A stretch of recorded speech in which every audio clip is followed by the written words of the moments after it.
শুরু হয়ে গেছে নাকি? হ্যাঁ হ্যাঁ, শুরু হয়ে গেছে, শুরু হয়ে গেছে। বলো। আমাদের এটা শেয়ার দিয়ে দিই, শেয়ারটা দিয়ে দিই আগে। চলো শেয়ার দিয়ে আসি।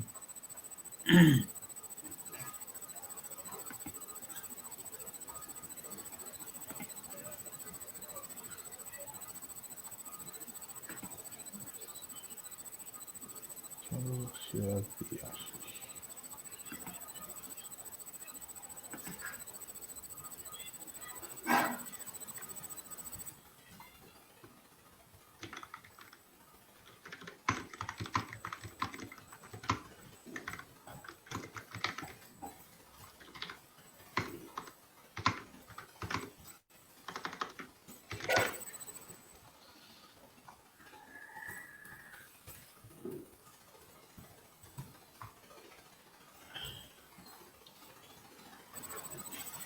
হুম,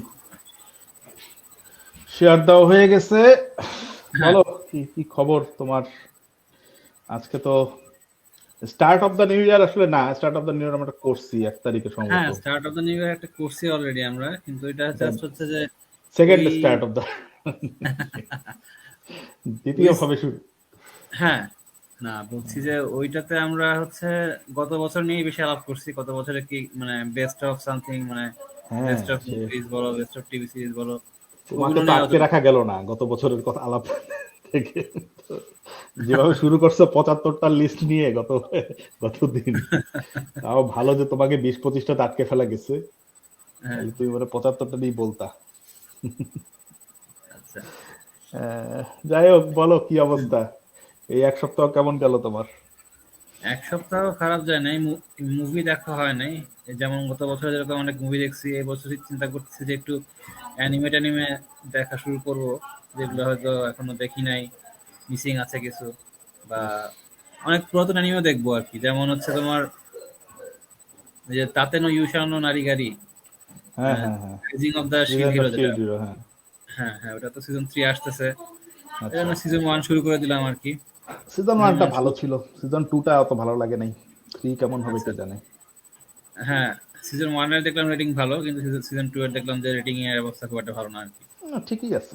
রেটিং আমি দেখি নাই, বাট ওটা হুম এমনিতেই দেখতাম যেহেতু সিজন ওয়ান ভাল লাগছে। Same goes for the time I was reincarnated as a slime. Hmm same. Hmm, ওইটারও ফার্স্ট সিজন সেই ফাটাফাটি লাগছে, সেকেন্ড সিজন অতটা ভালো লাগে নাই যতদূর দেখছি। আচ্ছা আচ্ছা।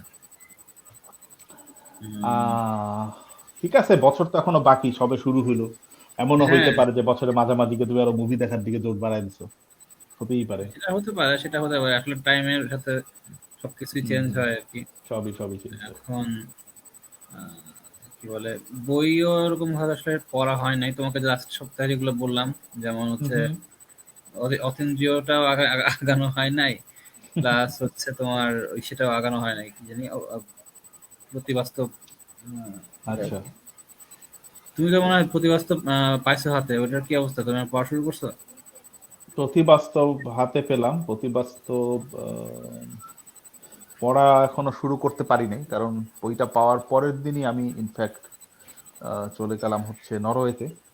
হুম হুম, নরওয়েতে একটা অফিসের একটা ওয়ার্কশপ ছিল, সেখানে আচ্ছা বিগত 2 দিন, 2-3 দিন নরওয়েতেই গেল।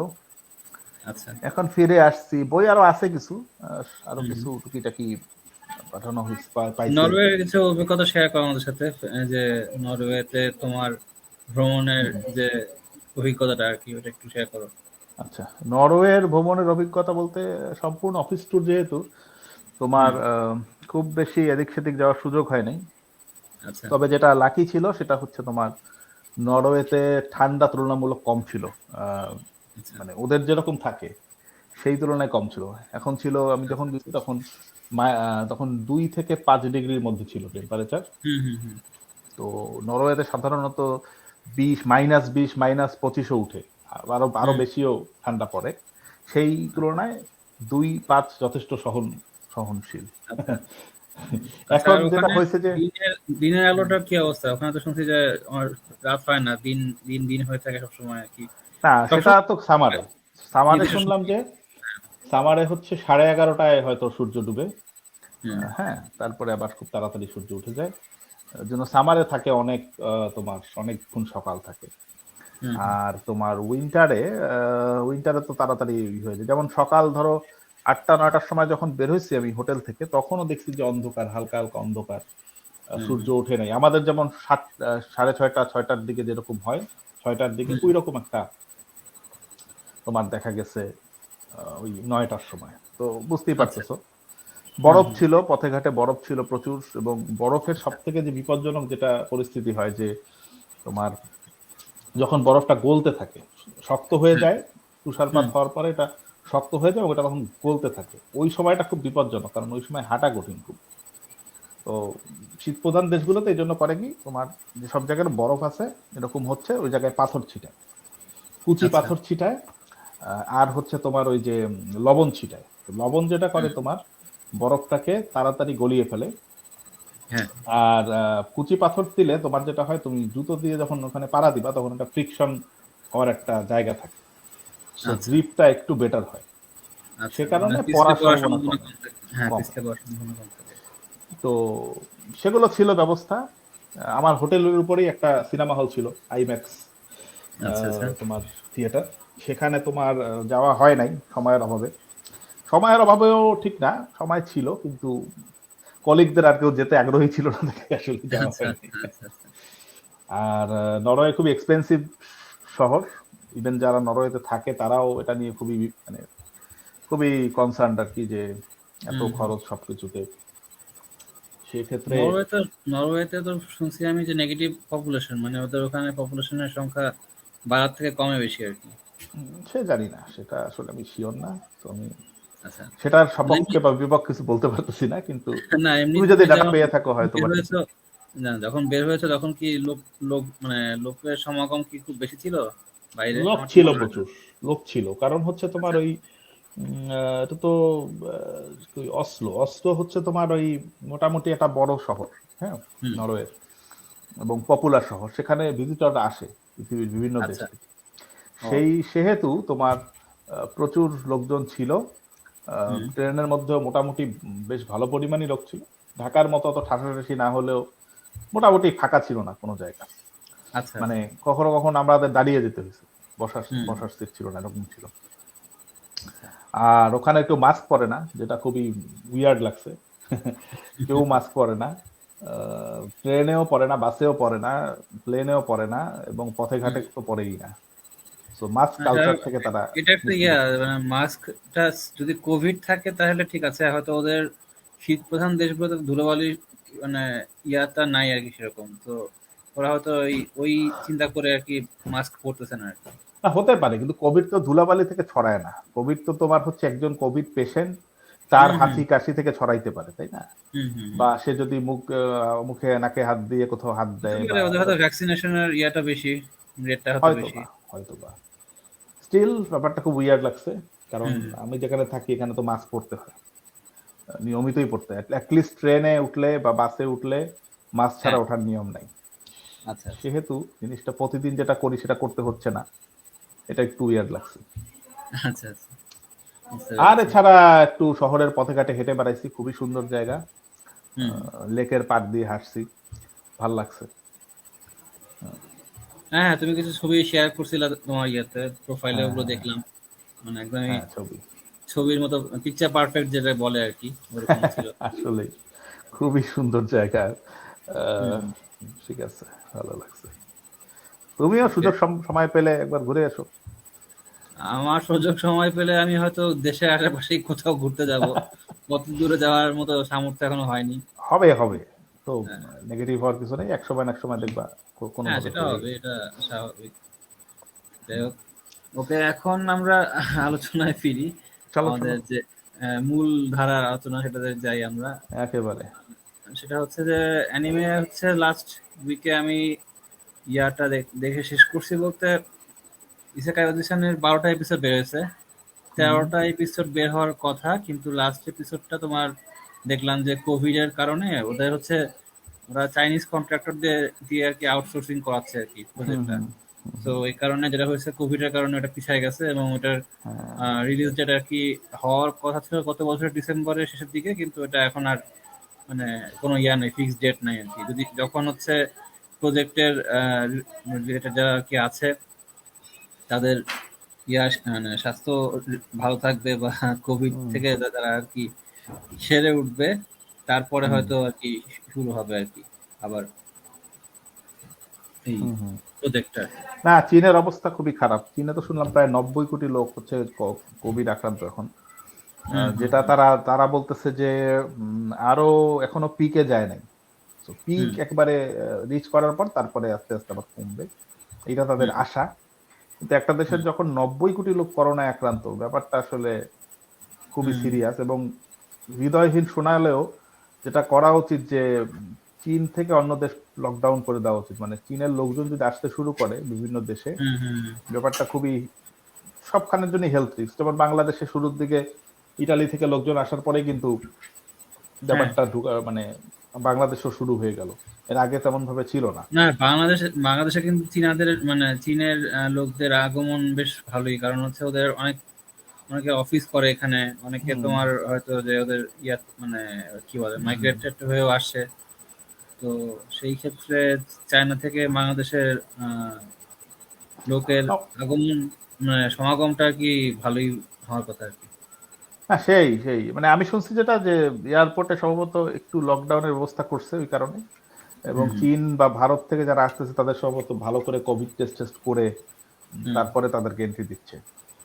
তারপরেও হুম আমার মনে হয় হার্ড লকডাউন দেওয়া উচিত অ্যাটলিস্ট কয়েক মাসের জন্য, কারণ হুম। একবার ঢুকে গেলে তো এটা মেনটেন করতে পারবে না, আমাদের তো সেই রিসোর্স নাই, আমাদের তো না না সেটাই।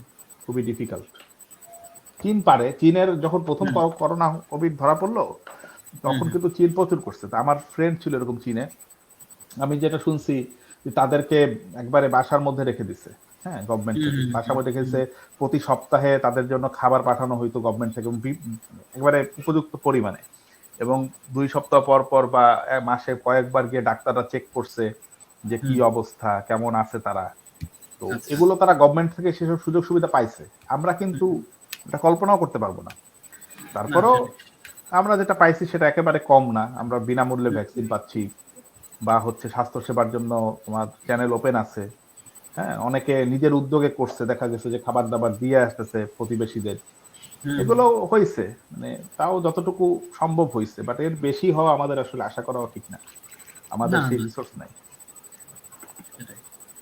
যাক, তো তারপরে অজিসান, এরপরে কোনটা দেখলাম? অডিশনের পরে দেখা শুরু মানে ওটা 12 এপিসোড দেখে তারপরে 13তম এপিসোডটার অপেক্ষায় আছি, ওটা যখন আসবে তখন দেখবো। এরপরে দেখা শুরু করলাম rising of the shield hero. এটা একটা ইসেকাই অ্যানিমে।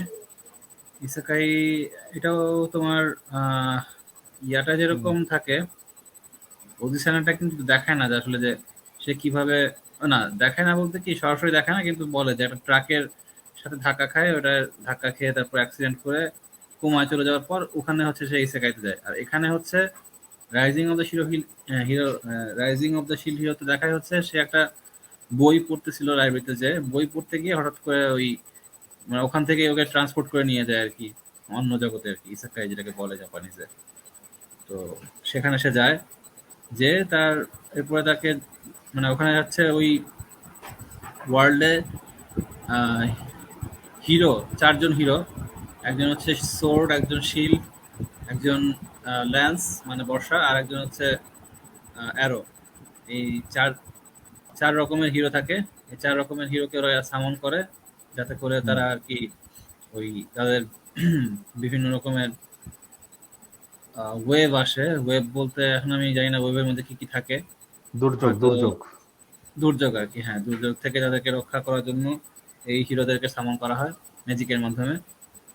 তো আমি জাস্ট ফার্স্ট এপিসোডটা দেখছি। ফার্স্ট এপিসোডটা বেশ বড়, প্রায় 40-45 মিনিটের মতো। তো আচ্ছা। ওখানে দেখায় যে শিল্ড হিরোকে সবাই খুবই আর কি ইউজলেস মনে করে, কারণ হুম শিল্ড হিরো মানে কি, সে তো কোনো ফাইটিং করবে না, সে জাস্ট শিল্ড করবে, ঠেকাবে আর কি।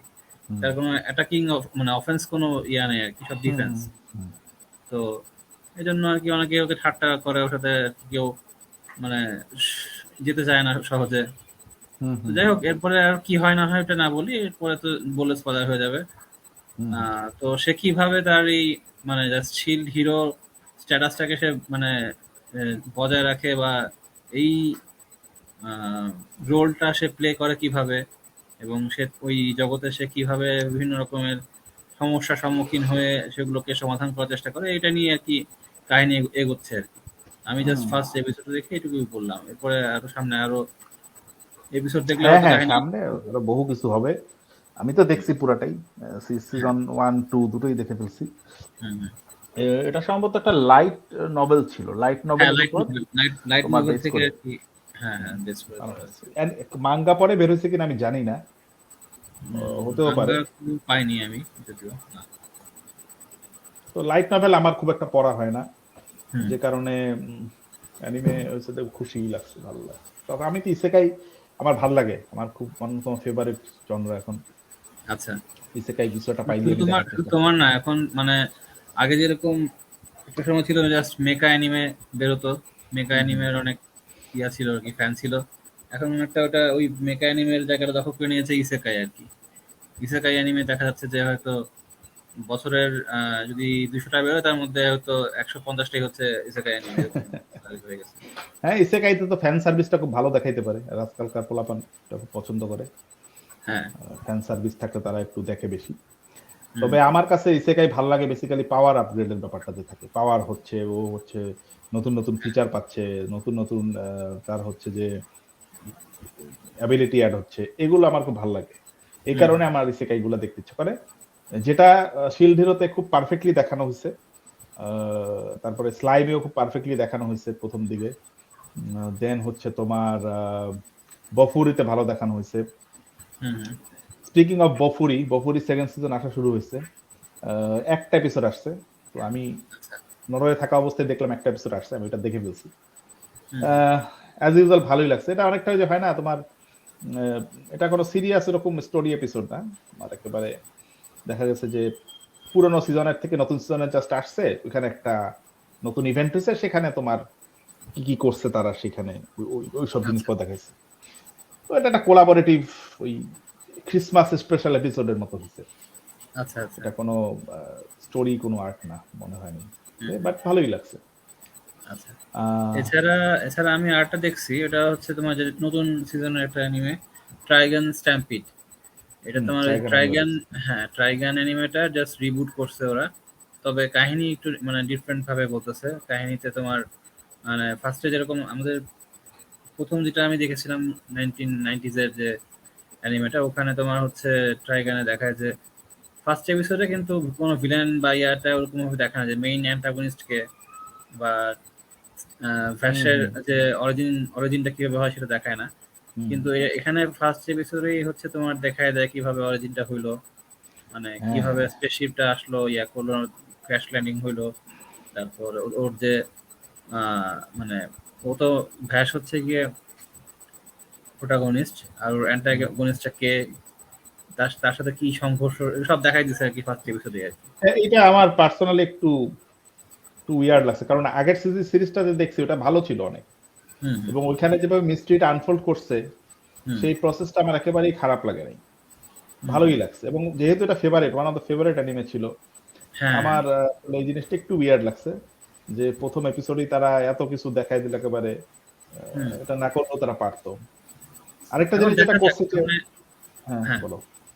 না বলো, এখন দেখা যাক সামনে আসলে তারা কাহিনীটাকে কিভাবে টানে, বা এখানে তো মনে হচ্ছে যে অনেক ক্যারেক্টারকে বাদ দিয়ে নতুন ক্যারেক্টার নিয়ে আসবে, এরকম মনে হচ্ছে আর কি, এক্স্যাক্টলি যেমন। এক্স্যাক্টলি, হ্যাঁ। ওইটাই বলতে চাচ্ছিলাম যে ফার্স্টের সিরিজটায় প্রথম যেটা বানাইছিল সেটার মধ্যে একটা ক্যারেক্টার ছিল মিলি, হুম, যে হুম। হচ্ছে তোমার ওই যে সাংবাদিক যে মেয়েটা থাকে ওর সাথে একসাথে হ্যাঁ, হ্যাঁ, থাকে, এবং ওরা হচ্ছে খুঁজে বের করে।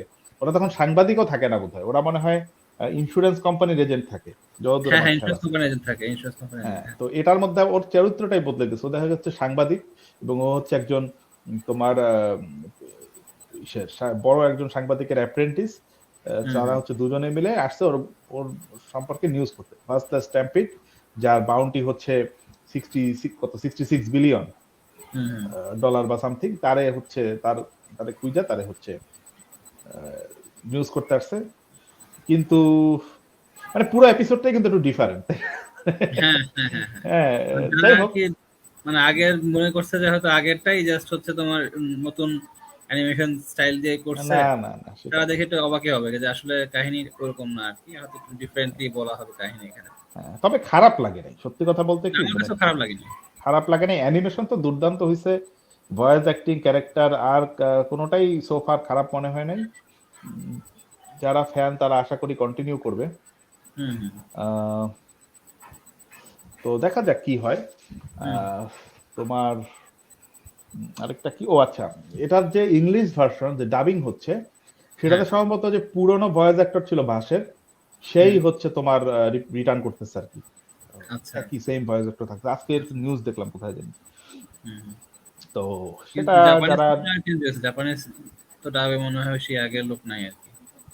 হ্যাঁ প্রবাবলি জাপানিজটা হয়তো ডিফারেন্ট, জাপানিজটা না, আমি ইংরেজি ভার্সনটার কথা দেখলাম। তো অনেকে আছে ইংরেজি ডাবিং দেখতে পছন্দ করে, যেটা হুম আমাদের যারা অনেকেরই উইয়ার্ড লাগে ব্যাপারটা, তাই না?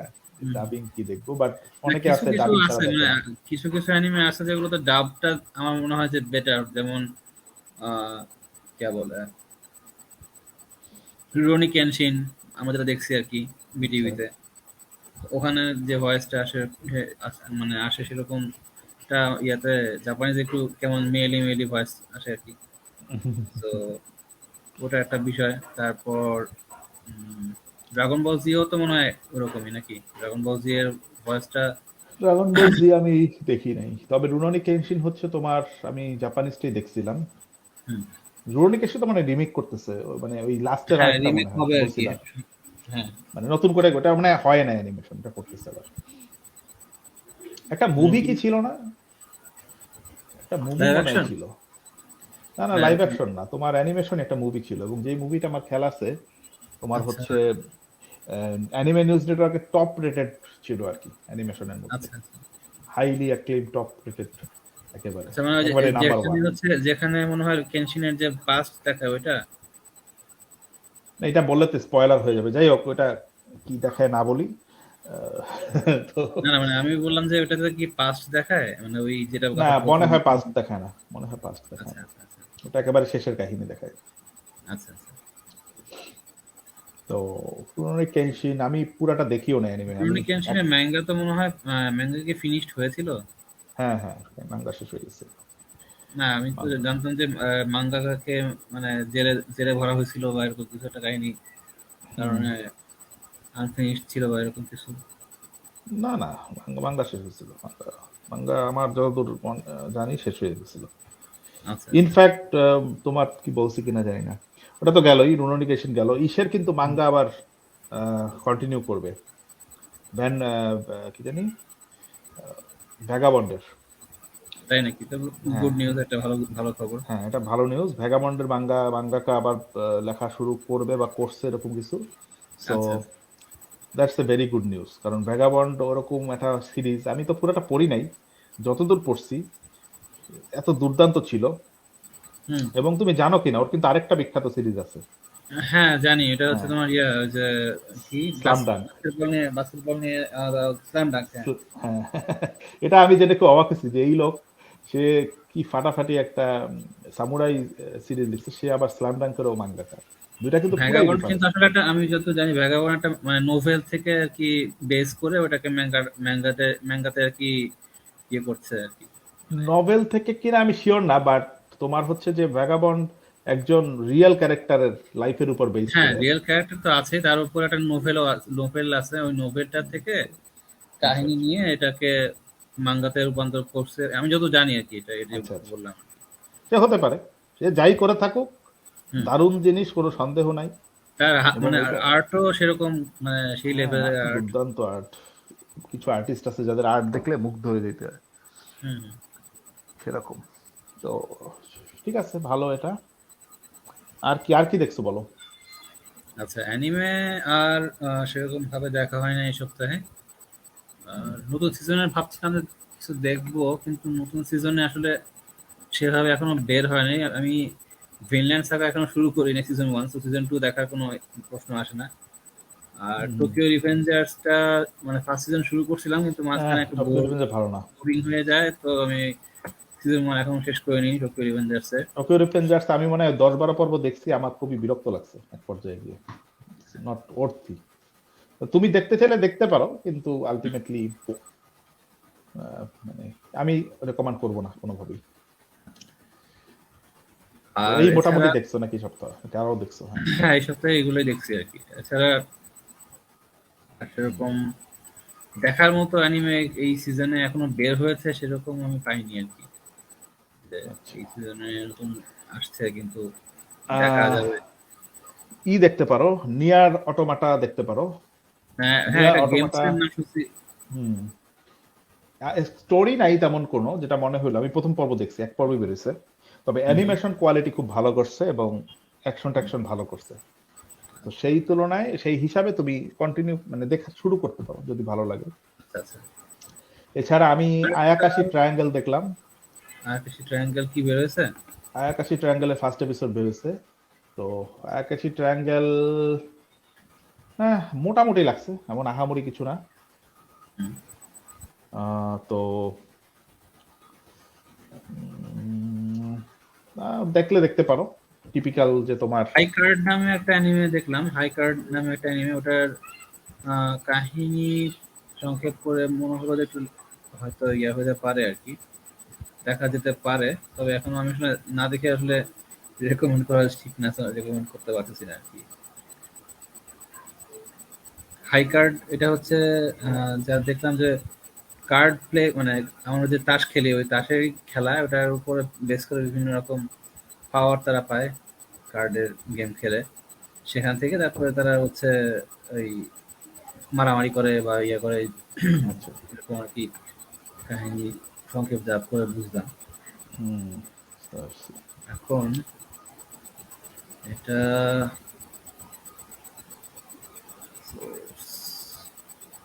সোর্স আবার লেখা মিক্সড মিডিয়া, মানে এটা তোমার হয়তো ইয়ার থেকেও মাঙ্গাও আছে গেমও আছে এরকম হয়তো হতে পারে। হুম,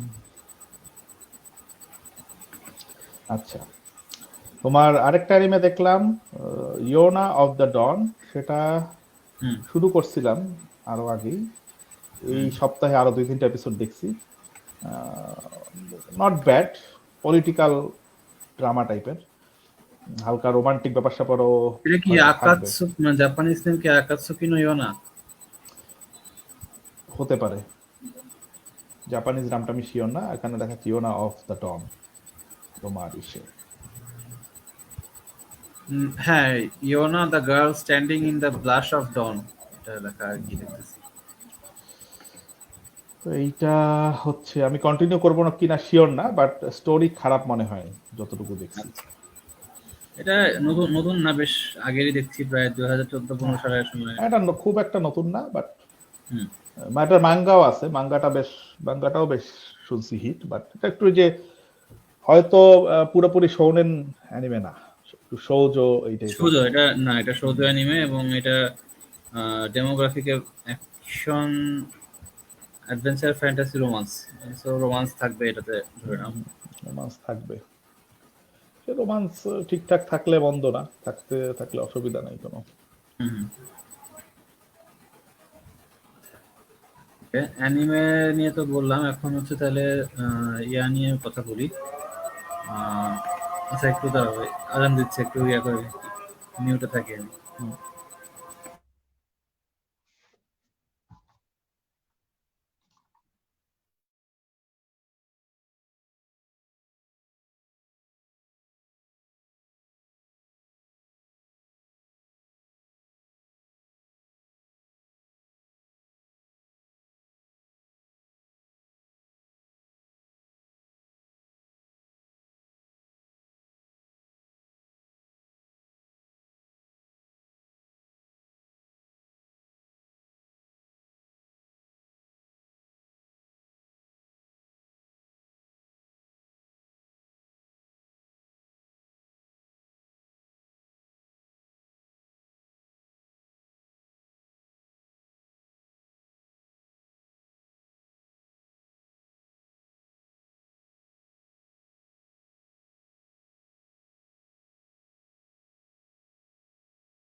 আচ্ছা, আমি বিটু থাকি, তুমি একটু কথা বলো আর কি, নাহলে একদম একদম ইয়া হয়ে গেলে সমস্যা আর কি, চুপচাপ হয়ে গেলে সমস্যা।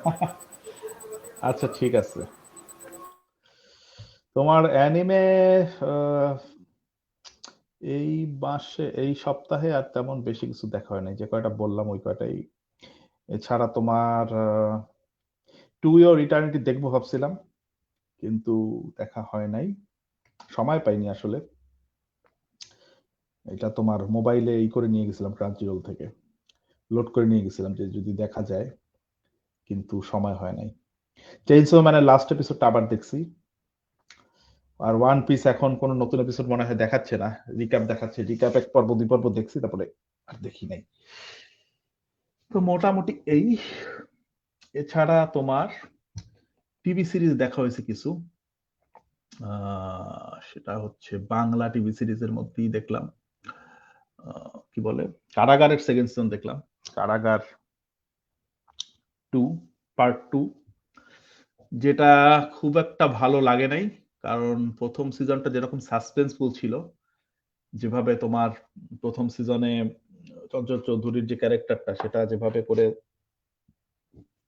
ই করছে, আনফোল্ড করছে মিস্ট্রি বা যেসব অ্যাঙ্গেল ছিল, সেটা পাল্টে গেছে কারাগার 2-তে। সে কারণে কারাগার 2 একটু আহ, সাদামাটা মনে হয়েছে। আরেকটা জিনিস খারাপ লাগছে যে কায়সারের ফিল্ম শুটে যে সেট ইউজ করছে, কারাগারেরও সেখানে ওইখানে একটা জায়গা আছে, একটা লাইব্রেরির মতো, সেম জায়গাটা ইউজ করছে, যেটা দেখে কমন পড়ায় আমার ভাল লাগে নাই খুব একটা জিনিসটা। তারপরে ব্যক্তিগত তোমার মতামত, বাট একই জায়গায় দুইটা আলাদা সিরিজ, একই প্ল্যাটফর্মের, ব্যাপারটা আসলে ভাল লাগে নাই। এখন এটা যারা কায়সার দেখে নাই তাদের হয়তো গায়ে লাগবে না, বাট যারা দেখছে তাদের একটু বিরক্ত লাগতে পারে। আহ, তবে আফজাল হোসেন খুব ভালো অ্যাক্টিং করছে। আফজাল হোসেনের ক্যারেক্টারটা আগের বারও যেরকম ভালো লাগছে, এখানেও ভালো লাগছে। চলচ্চিত্রে খারাপ অ্যাক্টিং করছে তা না, চলচ্চিত্রে যথেষ্ট ভালো অ্যাক্টিং করছে, বাট স্টোরিটা যেভাবে আনফোল্ড করছে সেটা ভালো লাগে না। হুম। আর যে যে লজিক দেখানো হয়েছে পুরো স্টোরির পিছনে, সেটা আমার একটু ঠিক আছে, কিন্তু মনে হয় না যে খুব খুব যৌক্তিক কিছু বা খুব আহামরি খুব একটা এটাই হওয়া দরকার ছিল বা এরকম কিছু মনে হয়নি। আচ্ছা আচ্ছা। এই হচ্ছে তোমার তোমার আর এছাড়া দেখছি জি5-এ একটা তোমারই দেখছি বাংলা সিরিজ, এটা হচ্ছে শিকারপুর। হুম। শিকারপুর খুব ভাল লাগছে। শিকারপুর হচ্ছে তোমার মেইনলি একটা ডিটেকটিভ সিরিজ। ওখানে আচ্ছা। দেখায় যে তোমার একটা ছোট একটা শহর, শহর মানে গ্রাম আর কি, সেখানে খুন হচ্ছে, সেখানে খুন হচ্ছে। তো দুই তিনটা খুন হয়েছে। তো সেখানে একজন ডিটেকটিভ থাকে, আর একজন থাকে তোমার ডিটেকটিভের সাগরেদ। ঠিক আছে, সাগরেদ যে সে হচ্ছে হিরো, সে ডিটেকটিভ হইতে চায়। তার ধারণা যে তার হচ্ছে অনেক মেধা আছে, তার অনেক হচ্ছে তোমার পসিবিলিটিস, তার মধ্যে সম্ভাবনা আছে, কিন্তু সে হচ্ছে ওই ধরনের কেস পাচ্ছে না। তো ওখানে গ্রামে খুন হচ্ছে, আবার একটা চুরিও হচ্ছে, মানুষের বাসায় চুরি হচ্ছে। তো ওখানে একটা মিথ আচ্ছা। ছড়িয়ে যায় যে পিছলা ভূত, সেখানে একটা ভূত আছে, সে পিছলা ভূত, সে হচ্ছে মানুষের ইসের থেকে চুরি করে, সব মানুষকে মেরে জিনিস নিয়ে যায়। তো ওরা ধারণা করে যে খুনগুলো হয়তো ওই করতেছে বা কিছু। ওইখান হুম। থেকে স্টোরিটা, যে ও কেস পায়, যে পিছলা ভূতকে ধরার কেসটা পায়, যে সাগরেরটা ডিটেকটিভ। আর মেইন যে তোমার ডিটেকটিভ, ও হচ্ছে দেখা যায় ও আর কি রিটায়ার্ড, ওর তোমার হচ্ছে নাই, ওর পঙ্গু, ও হুইল চেয়ারে বসে থাকে। মাঝে মধ্যে পুলিশ আসে আসে ওর কাছে কনসালটেন্সি চাইতে, এবং তখন ও টাকার বিনিময়ে সেই কনসালটেন্সি করে কেস টেস সলভ করে দেয় আর। তো এই হচ্ছে তোমার প্রেমিস। আর একটা হালকা রোমান্টিক অ্যাঙ্গেলও আছে তোমার, যে যে নায়ক মানে ওর সাগরেরটা, ওর সাথে আবার হচ্ছে ওই ডিটেকটিভের মেয়ের একটা প্রেম ভালোবাসা আছে। আচ্ছা। তো ও ও আবার ওই নিচতলাতে থাকে, ওদের দোতলা বাড়ি, ওই নিচতলাতে নায়কটা থাকে, আর হুম। দোতলায় মাঝে মধ্যে কি করে। আর পুলিশ আবার একটা আছে, ওই ওর মেয়ের সাথে একটু লাইন মারতে চায়, কিন্তু ওই মেয়ে ওকে পাত্তা দেয় না। তো এই সব মিলে কাহিনী, সেখানে খুন হতে থাকে, ও আবার জড়ায় যায় এই কেসের মধ্যে, তারপর আস্তে আস্তে যেভাবেই হয়। তো এখানে যেটা ভালো লাগছে সব থেকে, যে নায়কের যে ক্যারেক্টারটা, মানে তথাকথিত তোমার ডিটেকটিভের মতো না। ও ধরো আচ্ছা সাইকেলে চালায় চালায় ঘুরে বেড়ায়, ঠিক আছে, ও ছাগল ধরার কেস পায়।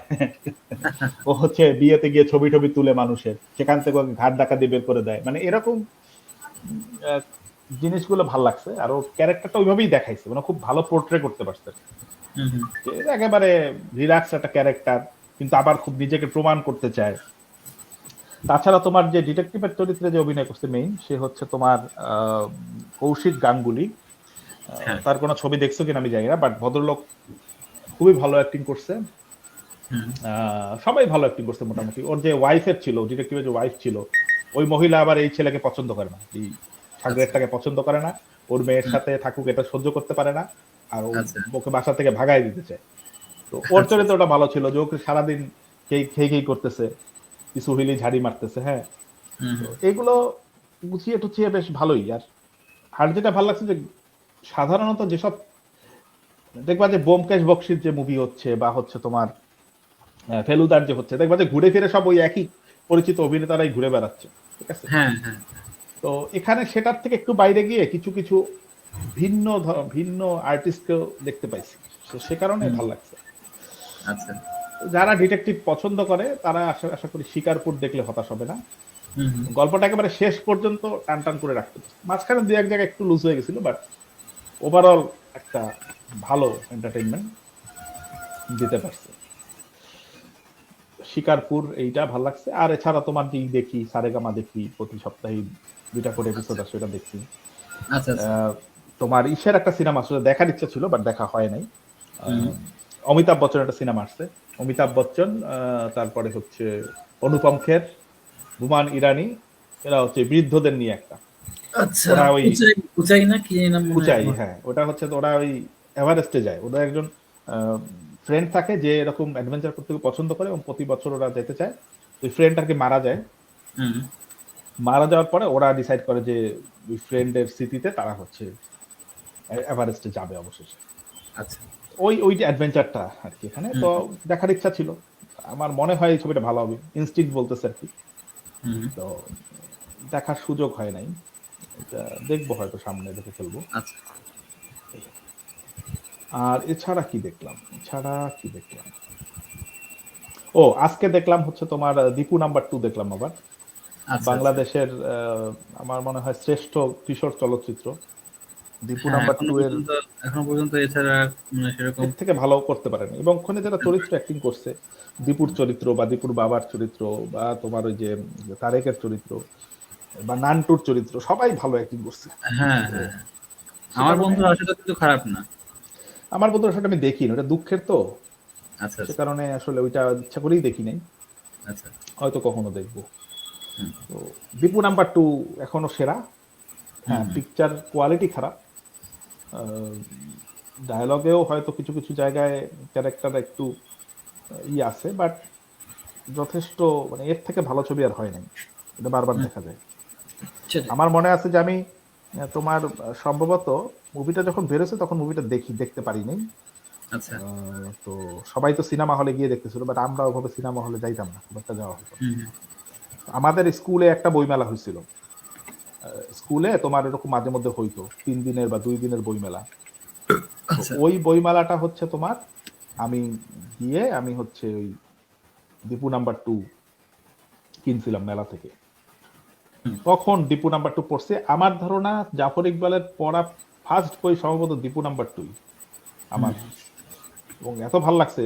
আর জাফর ইকবালের কাছে এই জন্য আসলে পুরা তোমার বাংলাদেশের কিশোর সমাজে কৃতজ্ঞ থাকা উচিত। সে যেভাবে জিনিসগুলো দেখাইছে, হুম মানে সে তার বইগুলো পড়লে মনে হইতো যে না, বড়রা না, বাচ্চারা অনেক কিছু করতে পারে, মানে হুম আমাদের পক্ষে অনেক কিছু করা সম্ভব, আমাদের পক্ষেও বইয়ের ডিটেকটিভ হয়ে যাওয়া সম্ভব, আমাদের পক্ষেও কিছু একটা বড় কিছু করা সম্ভব। এই বিশ্বাসটা যে বাচ্চাদের মধ্যে আসে, কিশোরদের হুম, মধ্যে আসে, সেটা তার লেখা দিয়ে সে যতটা করতে পারছে, অনেকে বাংলাদেশে খুব কম লোকই সেটা পারছে। তো এই জন্য মানে আমি তার কাছে থ্যাঙ্কফুল অ্যাটলিস্ট। আর বাকিদের কথা সেটাই জানি না, এখন অনেক রকমের প্রোপাগান্ডা আছে, অনেক রকমের মানুষ অনেক কিছু ছড়ায়, বা সে নিজেও অনেক সময় দেখা যায় কিছু কন্ট্রোভার্সিয়াল কমেন্ট করে, but apart from hmm all দোস তার গ্রেটনেস নিয়ে কোনো কথা হবে না।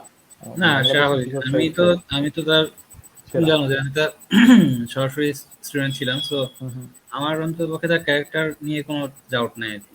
সো হুম। না, আমার সাথেও দেখা হয়েছে সামনাসামনি। হ্যাঁ হ্যাঁ সেভাবে হয়তো অত অত বেশি কথা হয়নি, অল্প কথা হয়েছে। অটোগ্রাফ নিছি। সেটা খালি বইমেলায় না, তোমার ভার্সিটিতেও একবার সে আসছিল, তখনও হয়েছে। বাট আমি যখন গেছিলাম তোমার ইসে প্রোগ্রামিং কন্টেস্টে তোমাদের ওখানে, তখনও জাফর জাফর ইকবাল স্যারের সাথে দেখা হয়েছে। মানুষ হিসাবে তারা তিনজনই যে অসাধারণ ছিল ভাই, কোনো সন্দেহ নাই। হুম তুমি যদি হুম। আহসান আইবের সাথে দেখা করো, মানে এখন তার হুমায়ুন আহমেদের সাথে দেখা করা সম্ভব না। না আহসান আইবও যথেষ্ট একজন আন্তরিক একজন মানুষ, আসাদ হাবিব, সাধারণ। হ্যাঁ আসাদ হাবিব স্যারের সাথে দেখা আমার, দেখা বলতে কি ওনাদের বাসা তো আমাদের এরিয়ায় ছিল, হুম, পল্লবীতেই। তো মাঝে মধ্যে দেখতাম যে উনি আসতেছেন যাচ্ছে, ওইভাবে দূর থেকে দেখছি আর কি। এই হুম। এছাড়া আসলে এরকম সামনাসামনি দেখা হয়নি কখনো। আর তুমি ভেবে দেখো, আজকের কথা কিন্তু না, আমরা যখন মেইজ সিটি চালাচ্ছি, বা হচ্ছে যখন তোমার তারও আগে টিম হুম ওটাকু যখন চলতেছে, ওই সময়ে কিন্তু আমি যতদূর খেয়াল আছে যে আমাদের একটা হয়েছিল, গেট টুগেদার করা হয়েছিল। হুম হুম সেখানে তাকে ইনভাইট করা হয়েছিল এবং সেখানে আসছিল সে।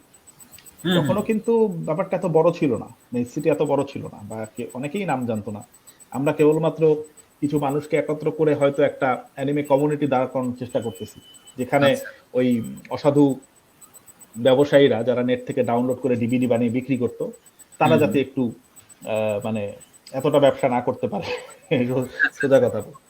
সেই সময়টাতে মানুষের মধ্যে যখন অ্যাওয়ারনেস, অ্যানিমে অ্যাওয়ারনেস তৈরি করা হচ্ছে, বাংলাদেশে যারা ছড়িয়ে ছিটিয়ে ছিল তাদেরকে যখন এক করা হচ্ছে, হুম ওই হুম সময় একটা সামান্য তোমার গেট টুগেদারও কিন্তু সে আসতে আপত্তি জানায়। তো না সেই একটা মানুষ, তুমি যে কোনো উদ্যোগ নিয়ে, ইভেন আমি এর মধ্যে একটা বই পড়ছিলাম, মেহেদী হকের লেখা। মেহেদী হক যে ঢাকা কমিক্সের যে প্রতিষ্ঠাতা, হ্যাঁ হ্যাঁ চিনি বইটা হচ্ছে তোমার বইটা হচ্ছে তোমার নামটা ভুলে গেছি বইটার, বাট ওইটার মধ্যে লেখা ছিল যে সে কিভাবে কিভাবে করে আস্তে আস্তে সে একজন আর্টিস্ট হয়েছে, বা হচ্ছে কিভাবে সে প্রকাশনী দ্বারা করেছে, বা সে যখন উম্মাদে কাজ করছিল, উম্মাদের কাজের যে চ্যাপ্টার গুলো সেখানে এই আহসানের সম্পর্কে অনেক কিছু লেখা আছে। এবং হুম হুম। উম্মাদ তো জানোই বাংলাদেশে অন্যতম মানে হ্যাঁ সেরা প্যারোডি আর কি ম্যাগাজিন, হ্যাঁ জানি। ম্যাগাজিন, হ্যাঁ কমেডি ম্যাগাজিন এবং কার্টুন। তো ওইখান থেকে প্রচুর কার্টুনিস্ট উঠে আসছে, প্রচুর হচ্ছে তোমার আর্টিস্ট উঠে আসছে। ওইখানে যে তার যে মানে তার কাছে যদি কেউ যায় যে আমি এই কাজটা আমাকে একটু হেল্প করতে হবে, তাহলে সে কখনো কোনো কাজে না করে না। তাতে তার হুম ক্যাপাবিলিটি, ওইখানে তার ক্যাপাসিটি থাক, তার সেই সময় থাক আর না থাক, ঠিক আছে, হ্যাঁ সে কোনো না কোনো ভাবে ওই কাজ সাথে থাকে, ওইটা করে। মানে সেটা তুমি ছোট বড় যেই হোক, ঠিক আছে, হুম হুম তার কোনো বাছবিচার নেই। তো এই জিনিসগুলা তাদের ভাইদের মধ্যে আমি যেটা দেখছি, যে জানি না হুমায়ুন আহমেদের সাথে ওভাবে কখনো আলাপ করার সুযোগ হয়নি, বাট বাকি দুজন যতটুকু দেখছি যথেষ্ট ভালো, যথেষ্ট আন্তরিক। হ্যাঁ সেটাই। হ্যাঁ, আচ্ছা, আমরা একটু আলোচনা থেকে সরে গেছিলাম। আচ্ছা শিকারপুরের সমস্যা নাই। পরে বাংলা মুভি কি আর দেখছি? বাংলা মুভি আচ্ছা আমি একটু বলি, জাফর খেলা স্যারের আসছে। কথা যেটা আসলোই, বলো। জাফর স্যারের একটা গল্প রাতুলের দিন ও রাত্রি, এরকম মনে হয় কিছু একটা আছে, ওইটার উপর বেস করে একটা মুভি আসতেছে সামনে। এটা ট্রেলার কি দেখছো তুমি? না, দেখি নাই। আচ্ছা ওটা মাপ্পার না থাকলে দেখিয়ে দিতে পারো, সমস্যা নাই। হ্যাঁ মাপ্পার বাইন্ডিংস না থাকলে দেখিয়ে দিতে পারো না, এটা চ্যানেলে। তো মাপ্পা না, এটা বাংলা মুভি। আরে মজা করলাম আর কি। আচ্ছা আচ্ছা। হ্যাঁ এটা আহ, নামটা হচ্ছে অ্যাডভেঞ্চার অফ সুন্দরবন। এখন এটা দেখি, ওকে,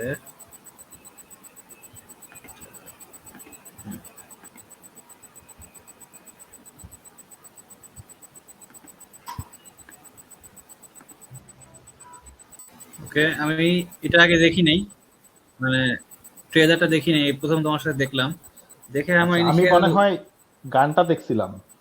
আচ্ছা একটা গান বেরোছিল যেটা নিয়ে খুব কন্ট্রোভার্সি তৈরি হয়েছে। হ্যাঁ বাট আমার মনে স্যার হচ্ছে গানটা স্যার তোমার নিজে কি লিখছিল বলে, মনে হয় গানটা।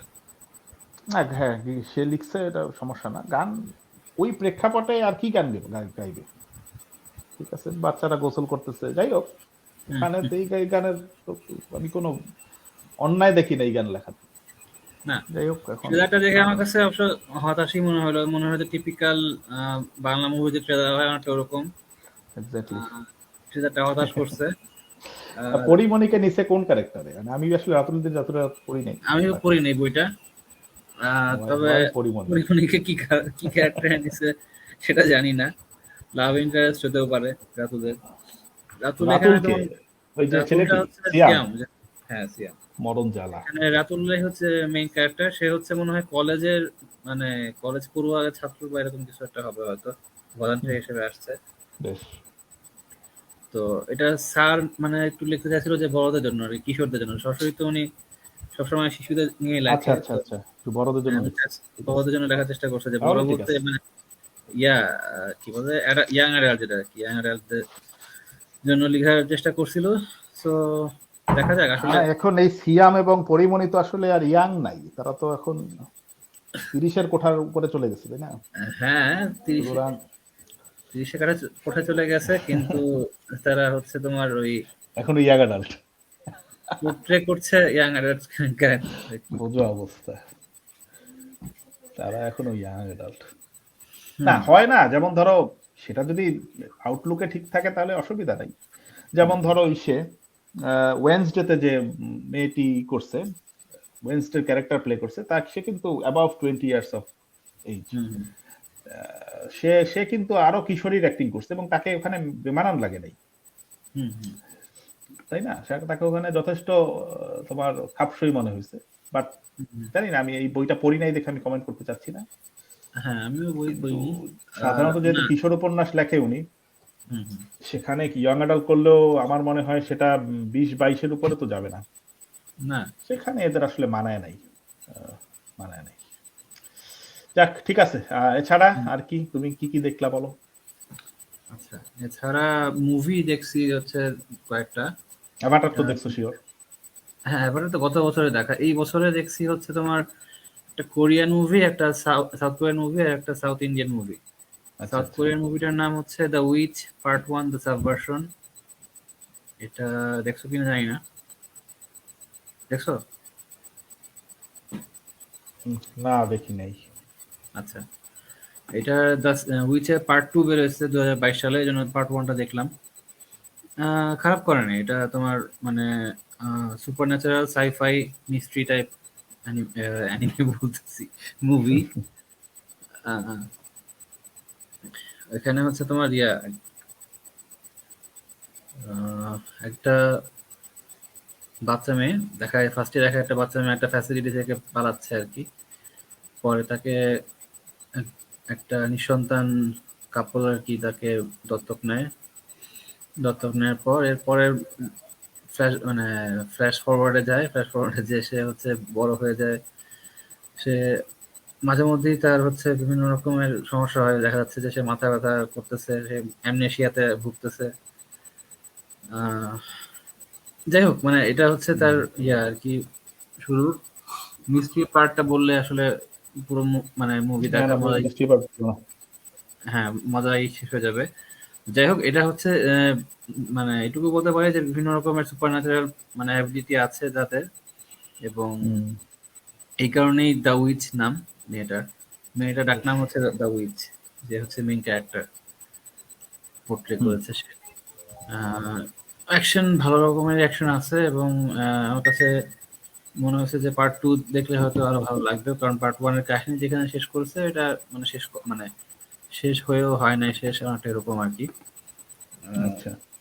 এটাতে তোমার হচ্ছে মানে অনেক কোশ্চেনই এখনো আনঅ্যান্সার্ড রয়ে গেছে, আমি যেটা দেখছি আর কি। এখন পরের পার্টে হয়তো এটার অ্যান্সার পাওয়া যাবে আর কি। দেখো, হুম। তোমার হরর মুভির বা সিরিজের কন্টিনিউশন খারাপ লাগে না, যেমন এটা কতদিন হরর না, দেখলাম। কিন্তু এটা হরর না, এটা হচ্ছে আচ্ছা অ্যাকশন মিস্ট্রি সাইফাই আর কি।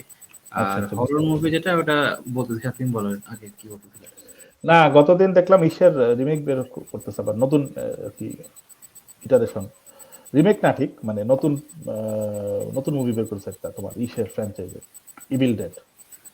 আচ্ছা। এখানে প্রোটাগনিস্ট সম্ভবত চেঞ্জ হয়ে গেছে, যেহেতু ব্রুস ক্যাম্পবেল এখন অনেক বয়স্ক হয়ে গেছে, ভদ্রলোককে এখন আর মনে হয় কন্টিনিউ করবে না, হুম এক ভদ্র মহিলাকে নিয়ে আসছে এখন। হুম ওই তারা ওই সেই নেক্রোনমিকন বই খুলে আবার শয়তান ডেকে আনে, এইরকম কাহিনী। আচ্ছা। কি হয়েছে জানি না, ওটা মুভি বের হলে বোঝা যাবে। হুম, তারপরে আমি হচ্ছে এরকম একটা মুভি দেখছিলাম বেশ কিছুদিন আগে, ওটার নাম ছিল দ্য বেবি সিটার। আচ্ছা। দ্য বেবি সিটার, এবং সেটা হচ্ছে বেবি সিটারই তো, দাঁড়াও এক সেকেন্ড।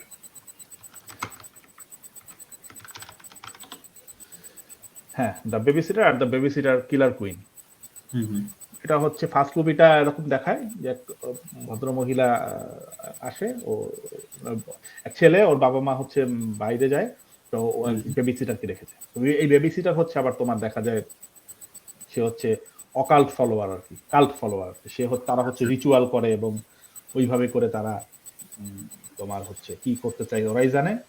ওই ছেলেটা দেখে ফেলে এক ফাঁকে, এরপরে কাহিনী কিভাবে ও আচ্ছা। বাঁচবে, ঠিক আছে।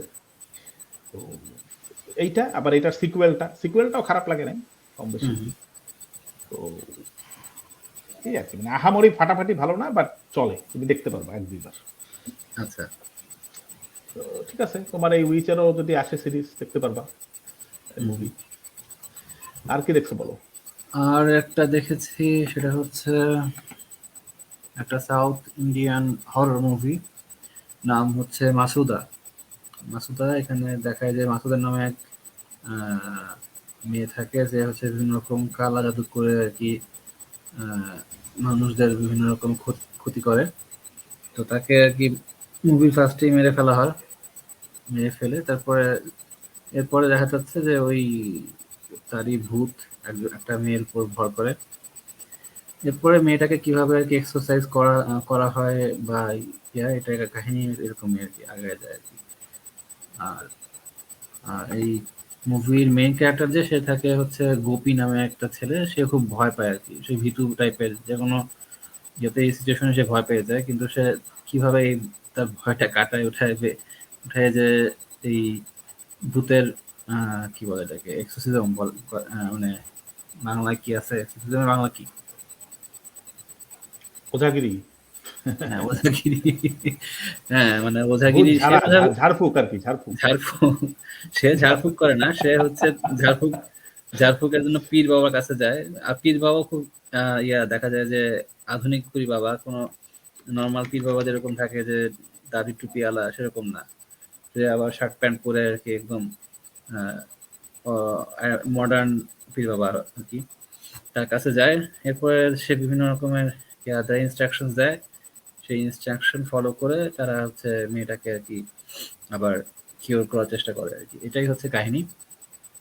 খারাপ লাগেনি, মানে না না, 7 আউট আমি অফ 10। একটু খুঁজে দেখলাম, বুঝছো, হুম। ওই ইসের বাংলা ঝাড়ফুঁকি। আচ্ছা, গুগল ট্রান্সলেটে দেখছো? আচ্ছা। এটা গুগল ঝাড়ফুঁকটা বলে নাই, গুগল আরো পেঁচায় বলছে ভূত ঝাড়ান মন্ত্র, ঝাড়ন আচ্ছা। কাজ। হ্যাঁ, মানে ওইটা আর একটু খারাপ শোনায়। আচ্ছা। ঝাড়ফুঁকটা তোমার একেবারে পারফেক্ট মনে হচ্ছে। হ্যাঁ, সেটাই আর কি। তুমি ভাবতে পারতেছো যে ইংরেজিতে তুমি যখন শুনতেছো জিনিসটা হুম, এক্সorcism, মানে এটা হুম, বিশাল ব্যাপার, আর হুম, তুমি হুম। বাংলায় ঝাড়ফুঁক। হ্যাঁ, যার হোক শুনলেই মনে হয় যে ঝাড়ু দিয়ে খেলো একটা জিনিস, পিটাচ্ছে। এটার কোনো বেইলি নাই। হ্যাঁ, ঝাড়ু দিয়ে পিটাচ্ছে, এই তুই যাবি নাকি বল। সরিষা ছুঁড়ে মারলো মনে করো। হম, এরকম হয়। মাঝখানে একটা কি জানি সিনেমা দেখলাম, আরে সেটায় যে এক্সরসিস্ট থাকে এই মরে যায়, ওই যে আরে ভুলভুলাইয়া, আচ্ছা, ভুলভুলাইয়া 2, বুঝছো। আচ্ছা। যেটা বেশি বললে স্পয়লার হয়ে যাবে, হুম, বাট সেখানে ভূত অনেক জাদরেল ভূত, বুঝতে পারছো। আচ্ছা, আচ্ছা। তো অত ফার্স্ট এটার মতো অত ভালো ছিল না movie, but hmm, hmm. Still it was one time fun হিসাবে ভালো ছিল। আচ্ছা, আচ্ছা। ঝাড়ফুঁক। আচ্ছা, আর কি দেখছো? আহ, না, আর কিছু দেখা হয় নাই, এই কটাই। একবার আর মনে হলো তো সিনেমা হলেও গেছো এই সপ্তাহে। সিনেমা হলে যাইনি। এ সপ্তাহে তোমার ইসে গেছিলাম। এ সপ্তাহে গেছিলাম হচ্ছে তোমার ওই বঙ্গবন্ধু মিলিটারি মিউজিয়াম যেটা আছে, ওখানে গিয়েছিলাম আর কি। আচ্ছা আচ্ছা আচ্ছা, বলো। ওখানে ওখানে স্টার সিনেপ্লেক্স আছে, কিন্তু ওখানে আমরা জাস্ট মিউজিয়ামটা ঘুরতে গেছিলাম আর ওই কি। যে মহাখালীতে যেটা। মহাখালী না, এটা হচ্ছে তোমার ওই যে বিজয় সরণিতে। বিজয় সরণিতে আচ্ছা যে আচ্ছা, হ্যাঁ। ইয়াটা আছে না, আগে যে নবথিয়েটার ছিল আর কি, নবথিয়েটারের পাশে আর কি এখন। আচ্ছা, নবদ্বীপে আবার আরেকটা খুঁজছে, সিনেপ্লেক্স, বলো কি? হ্যাঁ, নব থিয়েটারে ঠিক না, নব থিয়েটারের মানে ওটাকে, নব থিয়েটারটাকে আর মিলিটারি মিউজিয়াম একটা মানে ইয়া করে দিয়ে আচ্ছা, মানে মার্জ করছে আর কি। নব থিয়েটারটা তো এখন আর নাই কাছাকাছি খুললো। ওই মহাখালীতে কিন্তু আরেকটা আছে সিনেপ্লেক্স, হ্যাঁ হ্যাঁ, জানি জানি, ওটা মহাখালীতে সাধারণত এত আছে, ওটা কাছাকাছি আবার খুলে না। হ্যাঁ কাছাকাছি সাধারণত খুলে না, কিন্তু এটা তোমার এটা সম্ভবত তোমার ওই কি বলে ওই এরিয়ার হয়তো আশেপাশে যারা আছে ফার্ম গেট বা ইয়া আর ওদের ওখানে জন্য হয়তো খুলছে আর কি। তো অবাক লাগলো, কারণ ওখানে যে পরিমাণ জ্যাম এবং গ্যাঞ্জাম, হুম ওইখানে একটা নতুন করে হল খোলা মানে হচ্ছে ওইখানে আরো যানজট বাড়ানো। তো হুম এই জিনিসটা একটু অবাক লাগলো আর কি। আচ্ছা, যাই হোক, বাদ দাও। হ্যাঁ এছাড়া কি কি হ্যাঁ। বই পড়লা সেটা বলো। মুভি তো মনে হয় আর নাই, আমরা যা যা না, দেখছি। মুভি আর নাই, বই বই পড়ি নাই, তবে বই অর্ডার দিছি বেশ কয়েকটা, আচ্ছা প্রি আচ্ছা, অর্ডার আর শুনি কি। কি কি প্রি অর্ডার দিলা। যেমন হচ্ছে তোমার শরীফুল হাসান ভাইয়ের একটা বই যেটা আসার কথা সামনে, মৃত্যু ফাঁদ। মৃত্যু ফাঁদ। হ্যাঁ, মৃত্যু ফাঁদ, ওটা অর্ডার মানে প্রি অর্ডার করে রাখছি। আচ্ছা আচ্ছা, তারপর হচ্ছে কৌশিক মজুমদারের নিবার সপ্তক আর অগ্নি নিলয়, এই দুটা বই আর কি প্রি এইগুলোর অর্ডার করে। প্রচ্ছদ দেখে আমারও কিনে ফেলতে ইচ্ছা করতেছে, এত দারুণ প্রচ্ছদ করছে, মানে পুরাই অন্যরকম। এই ধরনের প্রচ্ছদ সাধারণত দেখা যায় না। হুম। জানি না, হয়তো আর কিনতেও পারি, দেখা যাক। তারানাথ তান্ত্রিক সমগ্র বিভূতিভূষণ বন্দ্যোপাধ্যায়, এই তো এই চারটা বই জাস্ট প্রি তারানাথ অর্ডার। তান্ত্রিক কোনটা অর্ডার দিছো? সেটা বাংলাদেশ থেকে যেটা বেরোছে? না, ইন্ডিয়ানটা। আচ্ছা, বুঝতে পারছি, বেশ। আর আরেকটা কোথেকে অর্ডার হচ্ছে, দিলা? হ্যাঁ, কোথেকে অর্ডার দিলা? এটা বাংলা বাজার রকমের? বুকসে। ও আচ্ছা আচ্ছা, হ্যাঁ বলো। আর আর কি অর্ডার দিছো? আর হচ্ছে অর্ডার না, প্রি অর্ডার করছি সোর্স, ওই যে তোমাকে একটা খবর শেয়ার করছিলাম যে বাংলাদেশে আর কি মাঙ্গা ম্যাগাজিন আসতেছে, হ্যাঁ ওটার হ্যাঁ আর হ্যাঁ হ্যাঁ। কি। হ্যাঁ, ও সোর্স থেকে ওটার একটা প্রি অর্ডার করছি, দাঁড়াও ছবিটা দেখাই ওদের।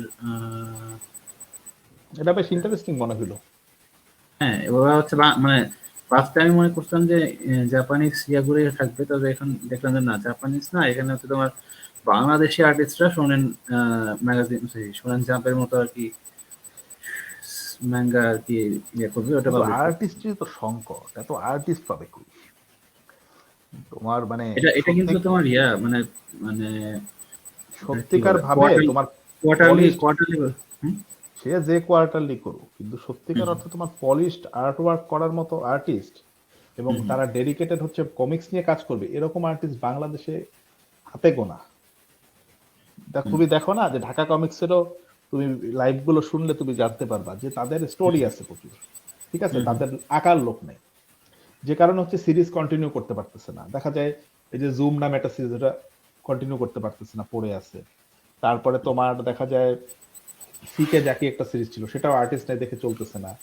তো হুম আর্টিস্ট ওই রকম পলিশড কাজ করতে পারে, ওরকম যেটা একবারে তোমার প্রিন্টেবল পলিশড কাজ করতে পারে, এরকম আর্টিস্ট বাংলাদেশে কম আছে। যারা ধরো ভালো কাজ করতে পারে, দেখা যায় অধিকাংশই তোমার ই করে, কি বলে, কোনো অ্যাড ফার্মে কাজ করে বা কোনো ম্যাগাজিনে ঢুকে যায়, পত্রিকায় সাথে লিঙ্কড হয়ে যায়।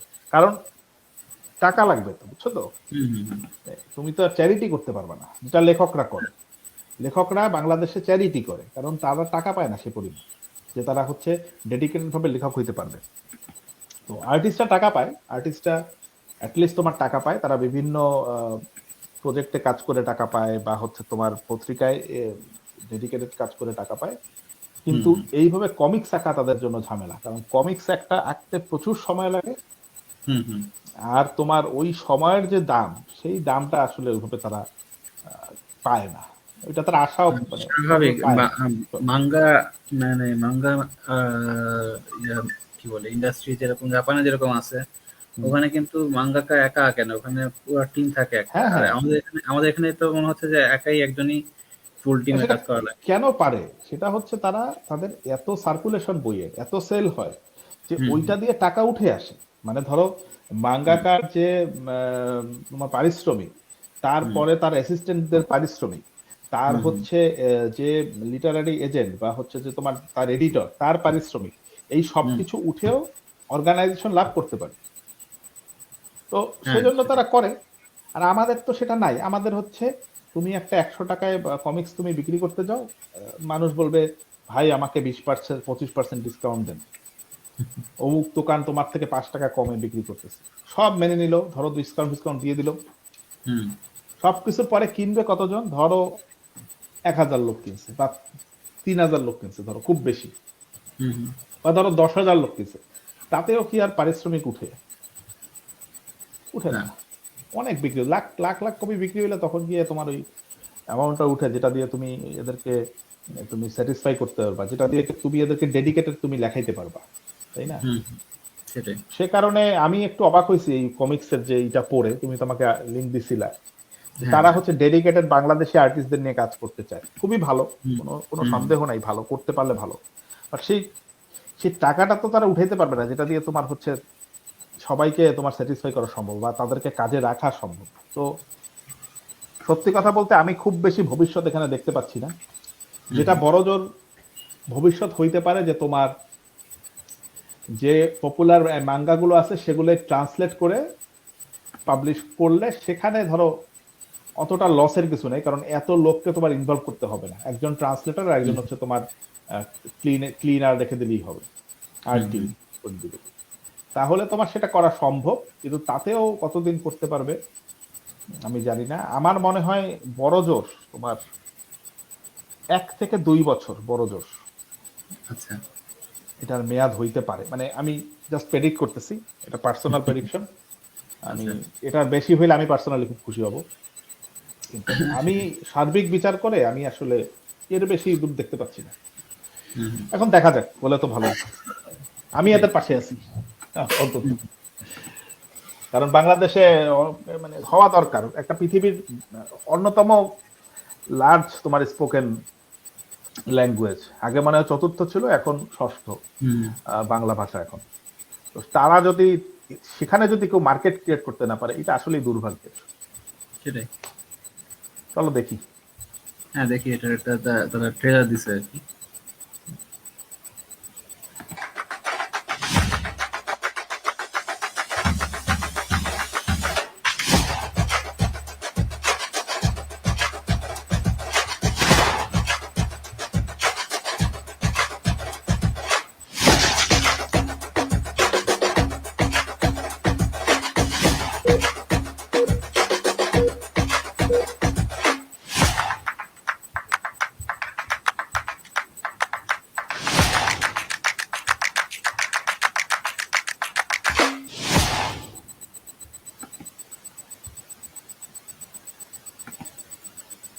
এটা হচ্ছে তোমার ইয়েতে আসতেছে, ফেব্রুয়ারি 1 তারিখ, মানে বইমেলাতেও এটা পাওয়া যাবে আর কি।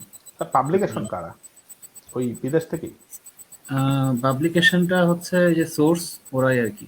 কিন্তু লোকালি কি তারা পাবলিকেশন ক্রিয়েট করছে নাকি কারো মাধ্যমে করাচ্ছে, জানো সোর্স কিছু? যেটা, সোর্সটা কিন্তু বাংলাদেশেরই আর কি, মানে আচ্ছা বাংলাদেশি ইয়া। আর ওরা যাদের কাছ থেকে আর কি মানে ই করছে যে মাঙ্গা ফরম্যাটে ই করার, ওটা হচ্ছে তোমার সম্ভবত বাইরে জাপানিজ ইয়ে আর কি। আচ্ছা, সোর্সের সম্পর্কে আমি খুব বেশি জানি না, তবে হুম। বইয়ের দাম কত করছে? 500? ওরা 450 রাখছে আর কি, 450। আচ্ছা, এটা কি মানে এই তুমি এই প্রাইস দিয়ে প্রি অর্ডার করছো? আচ্ছা আমি প্রি বুঝছি। অর্ডার বলতে আমাদের জাস্ট ফর্মটা ফিল আপ করছি, ওরা একটা ফর্ম দিয়েছে হুম, যে প্রি অর্ডার করার সময় এই ফর্মটা ফিল আপ করবেন আপনারা আমাদের, তাহলে আপনার এটা প্রি অর্ডার হয়ে যাবে। ওরা কিন্তু কোনো অ্যাডভান্সও নেয়নি আর কি। আমি এটা নিয়ে একটু মানে ইয়াতে আছি যে আসলে অ্যাডভান্স নিল না, কিন্তু আবার প্রি অর্ডার নিচ্ছে, কিভাবে সম্ভব এটা। যাই হোক, আমি ওদের ঠিক আছে, ওটা হয়তো তোমার তারা ডাটা গ্যাদার করতেছে যে কয়জন তোমার ইন্টারেস্টেড, ইন্টারেস্টেড আছে আর কি। সেখান হুম থেকে হয়তো বা তোমার একটা ই করবে, এস্টিমেশন করে তারা প্রিন্টে যাবে, হুম এবং হুম তখন হচ্ছে তোমাদের কাছে হয়তো বা ডেলিভারি দেওয়ার আগে হয়তো তোমাদেরকে বলবে যে তোমরা এখন পেমেন্ট করে কোনোভাবে এই নাম্বারটা, রেফারেন্স নাম্বারটা দেবো আর কি। আমার ধারণা এভাবে কিছুটা করবে। হুম হুম হুম। দেখা যাক কি করে। তো ভালো ভালো উদ্যোগ ডেফিনেটলি। মানে আমার মনে হয় বাংলাদেশে এরকম একটা কিছু হচ্ছে, বাংলাদেশি অ্যানিমে কমিক মাঙ্গা ফ্যানরা অবশেষে একটা কিছু স্বীকৃতি পাইলো আর কি। হুম হুম। আমার আমার সেটা খুব ইতিবাচক মনে হচ্ছে। আচ্ছা, ওকে। তো এখন তাহলে আমরা সবকিছু আচ্ছা, তোমার আগে বইয়ের ইয়েটা বলো আগে, তারপরে আমরা গেমের আমার দিকে আমার বই কেনা হইছে বলতে কি বলছিলাম গত সপ্তাহে যে অল ইউ নিড স্কিল, মনে হয় বলছিলাম। অল ইউ নিড স্কিল, হ্যাঁ বলছিলাম, এর কথা বলছিলাম। আচ্ছা, তাহলে এ সপ্তাহে যেটা করছি, এ সপ্তাহে তো তোমার আমার কিছু বাংলা বই কেনা হয়েছিল হুম বাংলাদেশ থেকে, যেটা আমার এক রিলেটিভ গেছিল তোমার বাংলাদেশে, সে হচ্ছে নিয়ে আসছে আমার জন্য বইগুলো। হুম তো যেটা হয় বাংলাদেশে কেউ গেলে অনেক সাবধানে বই তাদেরকে বলতে হয়, কারণ তারা হচ্ছে বেশি তো বই আনতে চায় না, বইয়ের ওজন আছে। হুম হুম। তো আমি কিছু বই আনছি, এর মধ্যে একটা বই আমি পড়ে শেষ করছি। সেটা হচ্ছে তোমার দিবাকর দাশের বই, রুদ্ধদ্বার। তো এটা আচ্ছা পড়ার ইচ্ছা ছিল। দিবাকর দাশের আগে একটা বই পড়ছি, সেটার নাম ছিল নেস্ট অফ দ্য স্পাইডার, যেটা হচ্ছে তোমার ওই রোমান ও যে মিথ তার সেটার উপরে বেস করে লেখা আচ্ছা ফিকশন। এইটা হচ্ছে তোমার ডিটেকটিভ ফিকশন।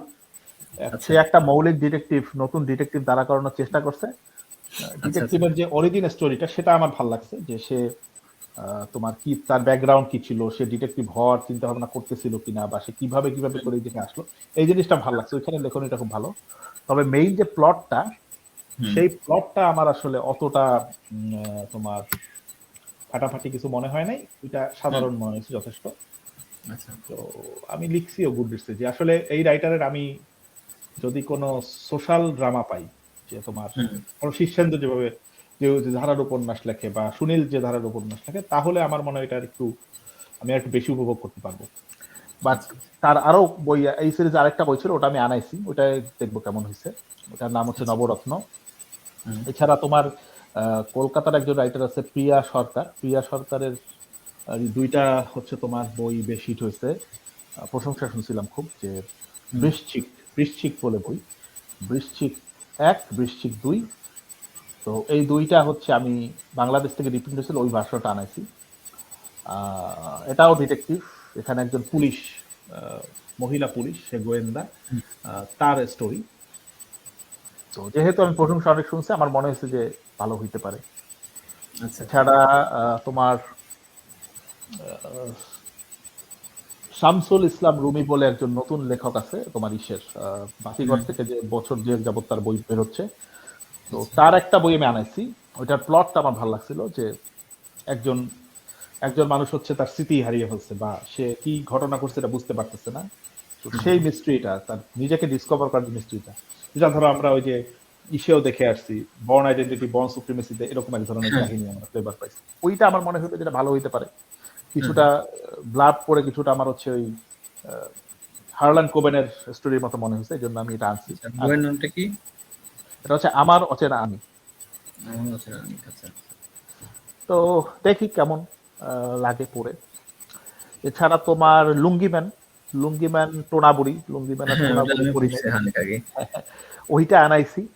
ওইটা হুম পড়েও ফেলছি, ওইখানে ওইটা ভালো লাগছে বেশ। ওইখানে তোমার হুম। কিছু কিছু পাঞ্চ লাইন আছে যেগুলো খুব মজার।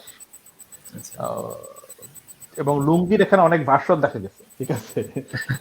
এই জিনিসটা মজা লাগছে, যে সে এখন লুঙ্গি ম্যান, তো প্রথম যেটা বইতে লুঙ্গি পইরা সে উইরা বেড়ায়, এটা হুম ছিল লুঙ্গি পরে গলায় গামছা বেঁধে উড়ে বেড়ায়। কিন্তু এই বইটার মধ্যে সেটা করে, এবং তার সাথে কিছু লুঙ্গি, বিভিন্ন ধরনের লুঙ্গি, যার পাওয়ার আছে হুম লুঙ্গি, ঠিক আছে। হুম হুম হুম। এইগুলো ভাল লাগছে।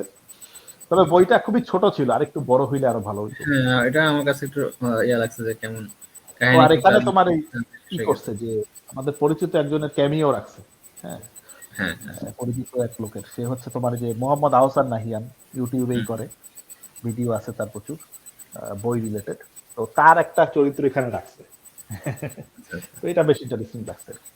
হুম আর এছাড়া প্রতিবাস্তব কমিক্স সংকলন, যেটা সেটা পড়ার ইচ্ছা ছিল বহুদিন, তো সেটা হ্যাঁ অবশেষে আনানো গেছে। যথেষ্ট ভালো হয়েছে কোয়ালিটি, যদিও আমি ভিতরের পোস্টারটা সম্ভবত পাইনি কোনো আচ্ছা। কারণে। তো যাই হোক, হুম। এটা হয়তো বা প্রথম যারা কিনছে তাদের জন্য ছিল। হ্যাঁ, পোস্টারটা সম্ভবত প্রি অর্ডার যারা করছে তাদের জন্য করছিলাম না, আমি পাইনি। যাই হোক, পাইনি, কি আর করার, দুঃখ রেখে লাভ নাই মনে। হুম হুম তাছাড়া তোমার ইসের একটা বই আনাইছি, আমিনুল ইসলাম বলে একজন লেখক আছে, ওর লেখা আমার পড়ার খুব ইচ্ছা ছিল। হুম ইনফ্যাক্ট 2000 মনে হয় 20 সালে বা 21 সালের বইমেলায় আমি ওর একটা বই দিয়েছিলাম, এলডোরাডো। হুম হুম। তো এলডোরাডো সম্পর্কে নিশ্চয়ই জানো, যে একটা শহর যেটা পুরাটা সোনার হ্যাঁ, নাম তৈরি, শুনেছি এটা আর কি। মিথিকার একটা শহর। আমি এলডোরাডো নিয়ে বেশি ইন্টারেস্টেড ছিলাম। এলডোরাডো নিয়ে একটা গেমও খেলছি আমি, হুম, ব্যাক টু এলডোরাডো বা কিছু এলডোরাডো একটা গেম ছিল, হুম, ভালো ছিল, অনেক আগের গেম। এছাড়া তোমার হচ্ছে এলডোরাডো নামে একটা মুভিও দেখছি, গেমটার উপর একটা মুভি ছিল, ওটাও দেখছিলাম। তো ভাবলাম যে এই আচ্ছা, বইটা পড়বো। আর হুম, ও যে ধরনের লেখা লেখে, এই ধরনের লেখা আমার খুব পছন্দ। তোমার ধরো মিস্ট্রি, তারপরে হচ্ছে একটু ফ্যান্টাসি আছে বা একটু অ্যাডভেঞ্চার আছে। হুম, তো যেটা যে উদ্দেশ্যে ওর আরেকটা বই আমি আনা কিনছিলাম তোমার যুদ্ধের সহস্র বছর পর, যেই বইটা হচ্ছে যে আমার আরেক ফ্রেন্ডকে জানানো হয়েছিল, এবং ওইটা এখন পর্যন্ত ফিনল্যান্ডে পড়ে আছে। বুঝতে আচ্ছা, পারতেছো আচ্ছা, নিশ্চয়ই কি আছে। তো হ্যাঁ, হ্যাঁ, ওইটা আমি এখন আনাইতে পারি নাই, ওই লটে যেই বইগুলো আনাইছি। তো দেখি পরের বার ও যদি আরো কিছু বই নিয়ে যায়, তাহলে ওর সাথে সবগুলো একবারে আনাবো, কারণ ওখানে শিপমেন্ট কস্ট আছে কিছুটা।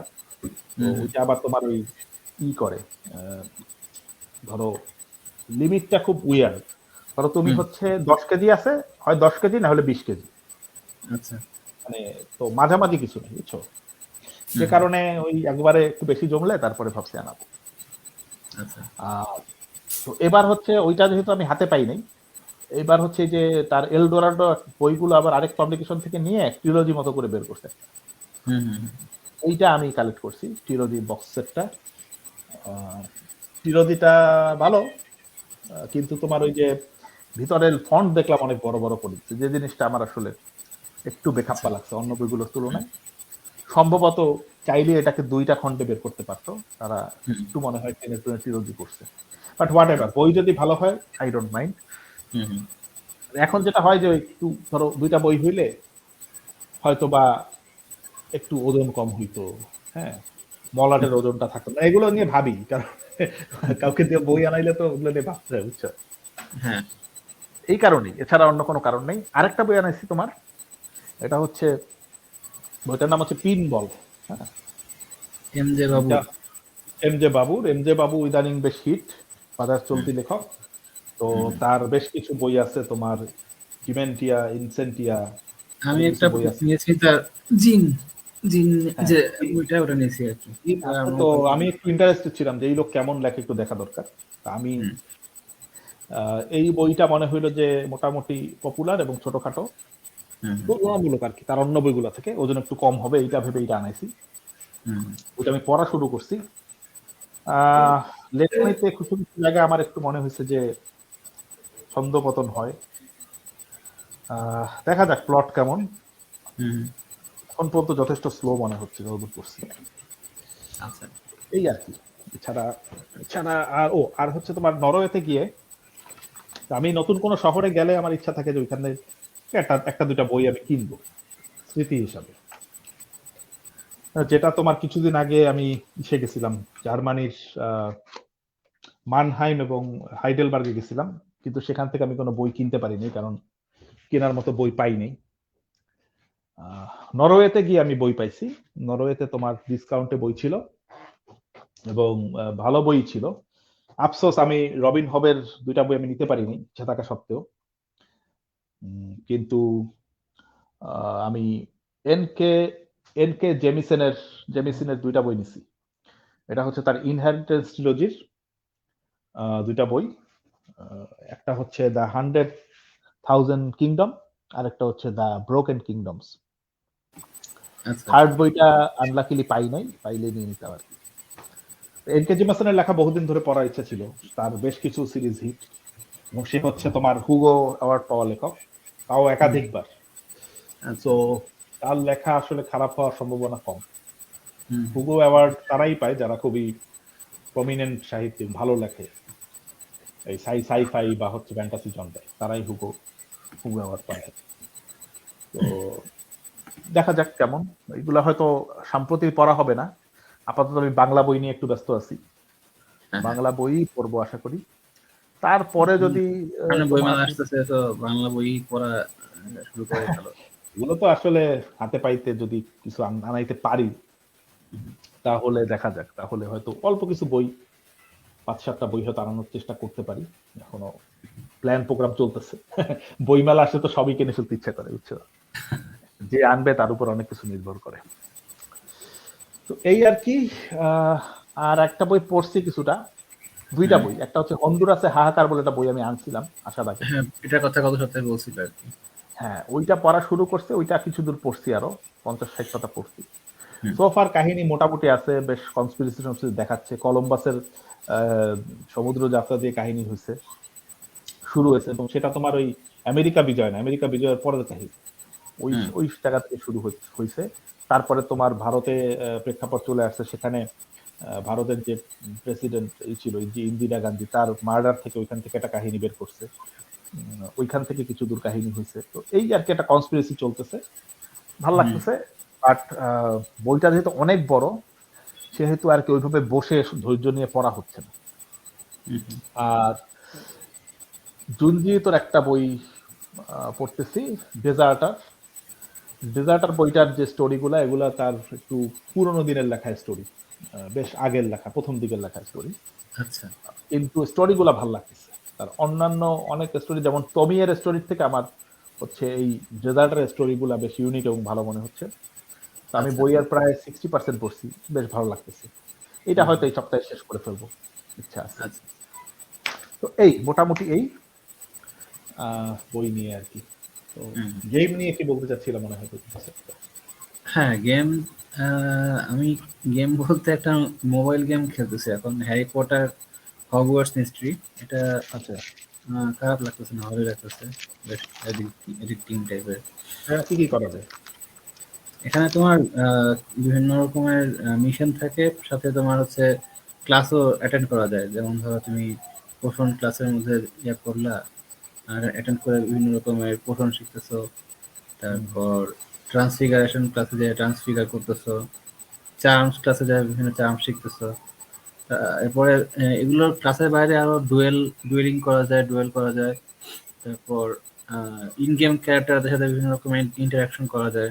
যেমন হচ্ছে হয়তো তুমি তার সাথে গবস্টোন নামে একটা খেলা আছে, গবস্টোন খেলা যায়। কুইডিচ এখনো আমার হুম। জন্য ওপেন হয় নাই। কুইডিচ খেলতে গেলে মনে হয় ইয়ার ফোরে যাওয়া লাগে নাকি ফোর্থ ইয়ার হওয়ার আগে। আমি কেবল সেকেন্ড ইয়ারে আছি। না না, সরি সরি, সেকেন্ড ইয়ারেই আছি, কিন্তু সেকেন্ড ইয়ার চ্যাপ্টার 6 এর পর হচ্ছে কুইডিচ এটা ওপেন হয় আর কি। তো আমি আর এখনো তুমি তো হ্যারি পটার না, হ্যারি পটার হলে তুমি ফার্স্ট সিজন থেকে খেলতে পারতে। তুমি হচ্ছে হ্যাঁ নাজমুল হাসান, তোমাকে কেন খেলতে দিবে ফার্স্ট সিজন? হ্যাঁ সেটাই। যাই হোক, এখানে মূল ক্যারেক্টার যে আছে ওয়াল্টার রবার্টস, তার ভাই হচ্ছে একটা কার্সড ভল্ট ওপেন করার চিন্তা ভাবনা করছিল, ওই জন্য তাকে পরে এক্সপেল করা হয় নাকি হয়, সে পালায় যায়। তার ভাই হিসেবে আমি আসছি এখানে এবং এসে তার খোঁজ খবর নিচ্ছি, প্লাস হগওয়ার্টস এ অ্যাটেন্ড করতেছি। এখানে তুমি চাইলে তোমার ইচ্ছা মতো হাউস নিয়ে খেলতে পারো, আমি সিদারিন নিয়ে খেলতেছি। এই আর কি, আপাতত এটুকুই, খারাপ না গেমটা। খেলে দেখতে পারো, অ্যান্ড্রয়েডে আছে আর কি। স্লেদারিন নিয়ে খেলতেছো? হুম, স্লেদারিন নিয়ে খেলতেছো? শ্রীদারিনের হ্যাঁ হাউসে আছে আর কি। বলো কি, তুমি তুমি তাহলে দুষ্ট হতে চাও? হ্যাঁ, শ্রীদারিন মানে যে দুষ্টু তা না, কিন্তু শ্রীদারিন হ্যাঁ, হ্যাঁ, ঠিক আছে। দুষ্ট হতে চাইলে অনেকে স্লেদারিনে যেতে চায়। হ্যাঁ হ্যাঁ। তুমি মানে তুমি হচ্ছে পিওর ব্লাড। না, শ্রীদারিন মানে কি পিওর ব্লাড? আমার তো মনে হয় না। যাই হোক, ভালো ভালো। তাহলে এই এই একটা গেম খেলছো তুমি? হ্যাঁ, একটা গেমই খেলছি। হ্যারি পটার আহ, আরেকটা গেম বেরোচ্ছে, এই বছর বের হবে। হুম, ওটা নিয়ে আমি খুবই আশাবাদী। এটা তোমার প্লে স্টেশনের জন্য হয়তো কিনতে পারি, ইচ্ছা আছে। আচ্ছা আমি ইন দ্য মিন টাইম খেলছি হচ্ছে রেড ডেড রিডেমশন 2। আচ্ছা। বিশাল গেম, সো ওইটা হচ্ছে খেলতেছি বেশ কিছুদিন ধরেই। হুম হুম তোমার এখানে হচ্ছে যে ওয়াইল্ড ওয়েস্ট, ওই আমেরিকার সেই 1800 শতকের আহ, কাহিনীগুলো। তো আহ, এখানে ওই জিটিএ যারা খেলছে, গ্র্যান্ড থেফট অটো যারা খেলছে, তাদের জন্য এটা বেশ ফ্যামিলিয়ার টাইপের হবে, কিন্তু হ্যাঁ, সেম ওরকম স্টুডিও দুর্নীতি থেকেই তো করতে হয়, ফ্যামিলি হবে। মানুষ মানুষ খুন খারাপি করতে হয়, ওই হুম, জেল ভেঙে বের করতে। এক বেটাকে জেল ভেঙে বের করছি, বের করে তো বিশাল বিপদ। ওটা মিশন ছিল, এটা আমার করতেই হইতো। তো বের আচ্ছা বের করছি, সে হচ্ছে সে খেপে গেছে। খেপে গিয়া বলে আমার কাজ আছে, চলো। পরে ওই শহরে গিয়া চুপি চুপি ভেগে যাবে তা না, সে গিয়া হচ্ছে হুম, খুন খারাপি শুরু করতে। সে এক বেটারে ঘর থেকে বের করে ও আর বউরে মেরে ফেলছে। মেরে আচ্ছা ওর বাড়ি থেকে পিস্তল নিয়ে আসছে, ওর পিস্তল হুম, নিয়ে গেছিল আর কি। তো আয়নার পরে সেটা এনেই ক্ষান্ত হয়নি, ওখানে সব পুলিশ টুলিশ মেরে পুরো ছাড়খা করে দিচ্ছে। আচ্ছা আচ্ছা। পরে যখন ভাগতে পারছি তখন আমার মাথায় পড়ে গেছে বাউন্টি। সেই বাউন্টি নিয়ে যে কি ঝামেলা, সেটার জন্য সব জায়গা করে দিচ্ছে ক্লোজ, কোথাও কিছু কিনতে কিনতে দেয় না, মানে বিক্রি বিক্রি বিক্রি করতে দেয় না, সব জায়গা রেড হয়ে গেছে। এখন বাউন্টি ছাড়াইতে হলে পোস্ট অফিসে গিয়ে বাউন্টি পে করতে হয়। আমার কাছে অত টাকাও নেই যে বাউন্টি পে করে ফ্রি হবে। পরে অনেক খুঁজে বহু দূরের, মানে যেখানে যাওয়ার কথা না ম্যাপে, সেই জায়গায় গিয়া ওই শিকার টিকার করে জরে জঙ্গলে সেই চামড়া বিক্রি করে মাংস বিক্রি করে অনেক কাহিনী করে টাকা পয়সা উঠায়া তারপরে বাউন্টি সরাইছে। আচ্ছা আচ্ছা। সরায়া তারপরে কোনোভাবে বেরোইছি, কিন্তু তারপরেও একটা জায়গায় রেড হয়ে আছে, যে জায়গায় আর কি ওইসব কাহিনী হয়েছিল বেসিক্যালি। ওই জায়গাটা এখনো যেতে পারতেছি না, গেলেই আমাকে ধরবে আর কি। কিন্তু ওইখানে যেতে হবে, কারণ ওইখানে মিশন, একটাই মিশন আছে মেইন স্টোরি, সেটা হচ্ছে ওইখানে। ওইখানে না গেলে আমি আগাইতে পারবো না। একটু ফেসে গেছি আর কি। আচ্ছা।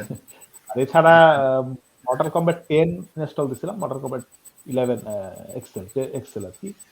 সেটা তোমার কতদূর খেলছি, সেটারও স্টোরি মোডেই খেলতেছি, ভালোই হচ্ছিল, কিন্তু সময় করে বসা হয়। কত করা যায় আর কি, কত কিছু একটা করলে আরেকটা জন্য সময় থাকে না। আচ্ছা, দ্য লাস্ট অফ আস কি খেলছো তুমি? হ্যাঁ, লাস্ট অফ আস 2টাই শেষ করছি। লাস্ট অফ আস প্রথমটা তো দারুণ গেম, কিন্তু ওটার গেম প্লে একটু ডিফিকাল্ট, খেলতে একটু কঠিন। সেকেন্ডটা খেলাটা একটু সহজ, কিন্তু সেকেন্ডটা আবার অনেকেরই ভাল লাগে না, কারণ ওটার যে স্টোরির যে তারা ডিসিশন গুলো নিচ্ছে, বা স্টোরির যে তোমার স্টোরির যে টার্নিং পয়েন্ট গুলো বা যে মেইন ফোকাস গুলো, সেগুলো অনেকের ভাল লাগে না। পার্সোনালি আমার গেমটা খুব ভাল লাগছে, খুবই ভালো লাগছে, কারণ ওইটার মধ্যে যে সাউন্ড ছিল, মিউজিক, বা তোমার যে গেম প্লে, তারপরে তোমার যে স্টোরিও মোটামুটি খারাপ লাগে নাই, সব মিলেমিশে গ্রাফিক্স সব মিলেমিশে দারুণ মনে হয়েছিল গেমটা। এবং ওইটা খেলার পরে বহুদিন আমি অন্য কোনো গেম খেলতে পারিনি, অন্য কোনোটা ওইটার সাথে তুলনায় আমার ভালো লাগতেছিল। যাক, এটার সিরিজ আসতেছে, হ্যাঁ সিরিজের কাস্টিং আমি দেখছি, এবং এর ট্রেলারটা আমি এখন দেখিনি, তো ভাবলাম একসাথে দেখে ফেলি। আমি একটু বলে নেই যে কাস্টিং আমার মোটেই ভালো লাগে নাই। যে হচ্ছে তোমার যাকে মেইন ক্যারেক্টার দুজনকে নিছে, দুজনের কোনোটাই আমার পারফেক্ট মনে হয় নাই। বিশেষ করে যে মেয়েটা, ওকে তো নাই, কারণ ওর একেবারে, যদিও এ মনে হয় খুবই মানে নামকরা অ্যাক্ট্রেস, কোনো ভালো সিরিজে মনে অ্যাক্টিং করছেন, বাট হোয়াট এভার, আমার ভালো লাগে নাই। দেখো, কাস্টিং ভালো লাগে না আর কি।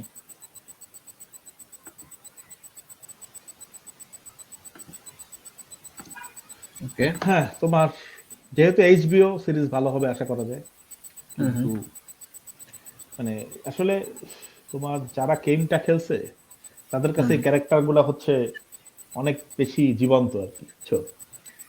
তো এদের দুইজনের জায়গায় অন্য দুজন দেখা খুব ডিফিকাল্ট। আচ্ছা আচ্ছা, যাই হোক, দেখা যাক কেমন হয়, নেগেটিভ হয়ে লাভ নাই। না, আমি আসলে লাস্ট অফ আস গেমটাও খেলি নাই, আর এটা ফার্স্ট টাইম দেখলাম, তা দেখে মনে হলো যে এটা জম্বি টাইপের কি থাকবে কিছু এলিমেন্ট, আর বিভিন্ন রকম মনস্টারও থাকবে নাকি? হ্যাঁ, লাস্ট অফ আস এর যে ব্যাপারটা হচ্ছে তোমার, ওখানে আসলে মনস্টার না, ওখানে ব্যাপারটা হয় যে তোমার একটা ইনফেকশন হয়, তো ইনফেকশনটা ছড়ায় পড়ার ফলে মানুষ হচ্ছে এরকম আনডেড হয়ে যায় অনেকে। তো যারা বেঁচে থাকে তারা হচ্ছে তোমার সার্ভাইভ করার চেষ্টা করে, তাদের মধ্যে আবার গ্যাঞ্জাম আছে, ঝামেলা আছে, মারামারি হয়। এবং এই যে মেয়েটা, এই মেয়েটা হচ্ছে তোমার, এটা খুব খুব বড় স্পয়লার না, এটা তোমার প্রথম থেকেই বলে দেয় একটা জায়গায় গিয়ে। তো এই মেয়েটা হচ্ছে ইম্পর্টেন্ট, ঠিক আছে? এই মেয়েটার মধ্যে কিছু ব্যাপার আছে, এই জন্য মেয়েটাকে ট্রান্সফার করে নিয়ে যাইতে হবে একটা মেডিকেল ফ্যাসিলিটি। তো যে নায়কটা থাকে, তো নায়কটা হচ্ছে তোমার একজন মানে সাধারণ একটা লোক ছিল, বাট ও যেটা হয়েছে যে ওর মেয়ে এবং বউ হচ্ছে তোমার এই সেই মারা গেছে, এই ইনফেকশনে মারা গেছে। ইনফেকশনে ঠিক না, ওরা পালাচ্ছিল, বাট ওদের হাতে ওই যে শেষ পর্যন্ত মারা গেছে। ও আর কি এই মেয়েটাকে ট্রান্সপোর্ট করার দায়িত্ব পায় বা কন্ট্রাক্ট পায়। ওই যাত্রাপথে আস্তে আস্তে মেয়েটার সাথে এত বন্ড হয়ে যায়, তো শেষ পর্যন্ত গিয়ে মানে তখন ও নিজের মেয়ের মতো তাকে ই করতে থাকে, মানে এই জিনিসটা আর কি ভালো দেখাইতে পারছে। আচ্ছা আচ্ছা তো সেকেন্ডটা বলতে গেলে, সেকেন্ডের স্টোরি বলতে গেলে স্পয়লার হয়ে যাবে, তো আমি সেকেন্ড স্টোরি বলবো না। আচ্ছা সমস্যা নেই। তো গেমটা আসলে যাদের প্লে স্টেশন আছে বা এখন মানে পিসিতেও আসতেছে কিনা আমি জানি না, আসলে তো অবশ্যই খেলা উচিত। হুম হুম খুবই ভালো গেম। স্টোরির দিক থেকে বলা হয় যে one of the best game ever, বিশেষ করে ফার্স্ট এরটা। হুম সেকেন্ডটা অনেক পুরস্কার পাইছে, বাট অনেকে এটা স্বীকার করতে চায় না, মেনে নিতে চায় না। তো যারা আচ্ছা গেম পছন্দ করে তারা আসলে, এবং যারা গেম স্টুডিও নটি ডগস, হুম হুম এরা খুবই ভালো গেম বানায়। এরা হচ্ছে সিনেমেটিক স্টাইলের গেম খুব ভালো বানায়, স্টোরি আচ্ছা বেসড গেম। হুম যেমন হুম ওদের আরেকটা সিরিজ আছে তোমার আনচার্টেড, হুম হুম অ্যাডভেঞ্চার স্টোরি সিরিজ হিসাবে খুবই ভালো। 4টা গেম আছে, আনচার্টেড 5টা গেম আছে ইনফ্যাক্ট। হ্যাঁ তো এটার উপর একটা মুভিও হয়েছে কিছুদিন আগে, যদি মুভিটা খুব একটা ভালো করতে পারেনি এটা শুনছি। হ্যাঁ এবং ওইটাতে দেখছি আমার কাস্টিং নিয়ে যথেষ্ট আপত্তি আছে, কারণ মেইন যে নায়কটা হুম নাথান ড্রেক, হুম হুম। ওখানে তার তো মনে চরিত্র হিসাবে ওই যে স্পাইডারম্যানের নায়কটাকে নিছে হ্যাঁ হ্যাঁ আমার না ওটা হচ্ছে কোনোভাবেই আমি মানুষই মনে হয় না। আমি যতদূর জানি যে ওটা হচ্ছে মানে প্রিকুয়েল টাইপ করছে আর কি, যে ছোটবেলা থেকে মানে এখনো তো সে বড় হয় নাই পুরোপুরি। না, প্রিকুয়েল আসলে করার কোনো স্কোপ নাই, কারণ তোমার হুম, যে আনচার্টেড যে গেম সেটার মধ্যেই ওর পাস্টের কাহিনী দেখাইছে বউ, ওকে বাচ্চা আচ্ছা অবস্থায় নিয়েও খেলতে হয়, বিশেষ করে হুম থার্ড হুম, গেমটাতে। হ্যাঁ হ্যাঁ হ্যাঁ, তো ওইখানে তার স্টোরি, ব্যাকগ্রাউন্ড স্টোরি সবই দেখাইছে কি কি হয়। তো ওগুলো আচ্ছা আসলে নতুন করে কিছু দেখানোর স্কোপ নাই। হুম এখানে ওগুলোই ফলো করছে আমি যতদূর জানি, বাট কাস্টিং ইজ অ্যাগেইন, মানে কোনোভাবেই স্যালির কাস্টিং হচ্ছে যে ওই লোককে দিছে মার্ক ওয়েলবার, হুম হুম। কোনোভাবেই এটা মানা যায় না। আর যে তোমার নায়ককে দিছে হচ্ছে তোমার ইসের ওই কি জানি ভদ্রলোকের নামই তো টম ভুলে হল্যান্ড। গেলাম, টম হল্যান্ড। টম হল্যান্ডের ফিজিক কোনো দিক থেকেই হচ্ছে ন্যাথান ড্রেকের ধারে কাছে যায় না, হুম ঠিক আছে? সো কোনো মানেই নেই, আমার মানে অর্থহীন মনে হয়েছে, মনে হচ্ছে টম হল্যান্ডকে পাইছে তারা, পাওয়ার পরে সবখানে তাকে ঢুকাই দিতে হবে, এই জন্য তাকে অর্থহীন, মানে নাই কোনো। আমি as a fan of the game franchise আমি খুবই ডিসঅ্যাপয়েন্ট হয়েছি কাস্টিং দেখে। Same hmm goes hmm for হচ্ছে তোমার এই last of us 2, hmm hmm. Last of us এর যে মুভি, এটা এটা জানি না কেন এরকম করে, বাট ঠিক না। না সেটাই। যাক, ঠিক আছে, তো আজকে মনে হয় আমরা অনেক কিছুই, হ্যাঁ অনেক কথাবার্তা হয়েছে আমাদের হ্যাঁ মোটামুটি। অনেকখানি কথা বলছি আমরা, এখন তাহলে আজকের মতো শেষ করে দিই। আহ, বেশ আর বেশ, ঠিক আছে তো দেখো সামনে সামনের সপ্তাহে বেশি বেশি বই পড়ো, অতীন্দ্রিয় পড়ো, যেটা পারো। হ্যাঁ সেটাই। মুভি টুবি দেখো, হুম পরে ঠিক আছে। সপ্তাহে আবার কথা হবে তাহলে। হ্যাঁ ইনশাল্লাহ ওকে। বেশ, বাই সবাই বাই ভালো অল। থাকবেন, হ্যাঁ ভালো থাকবেন সবাই যারা শুনছেন দেখছেন, ধন্যবাদ। নেক্সাস অথবা কিং, দেখবেন পরে। হ্যাঁ নেক্সাস কিং আমাদের প্রথম রিয়াকশন দিয়েছে আমাদের ইয়েতে, হ্যাঁ তাকেও হ্যাঁ হ্যাঁ, ধন্যবাদ। Many thanks. ওকে ঠিক আছে তাহলে ঠিক আছে, শেষ করি বিদায়। আমরা। বিদায়।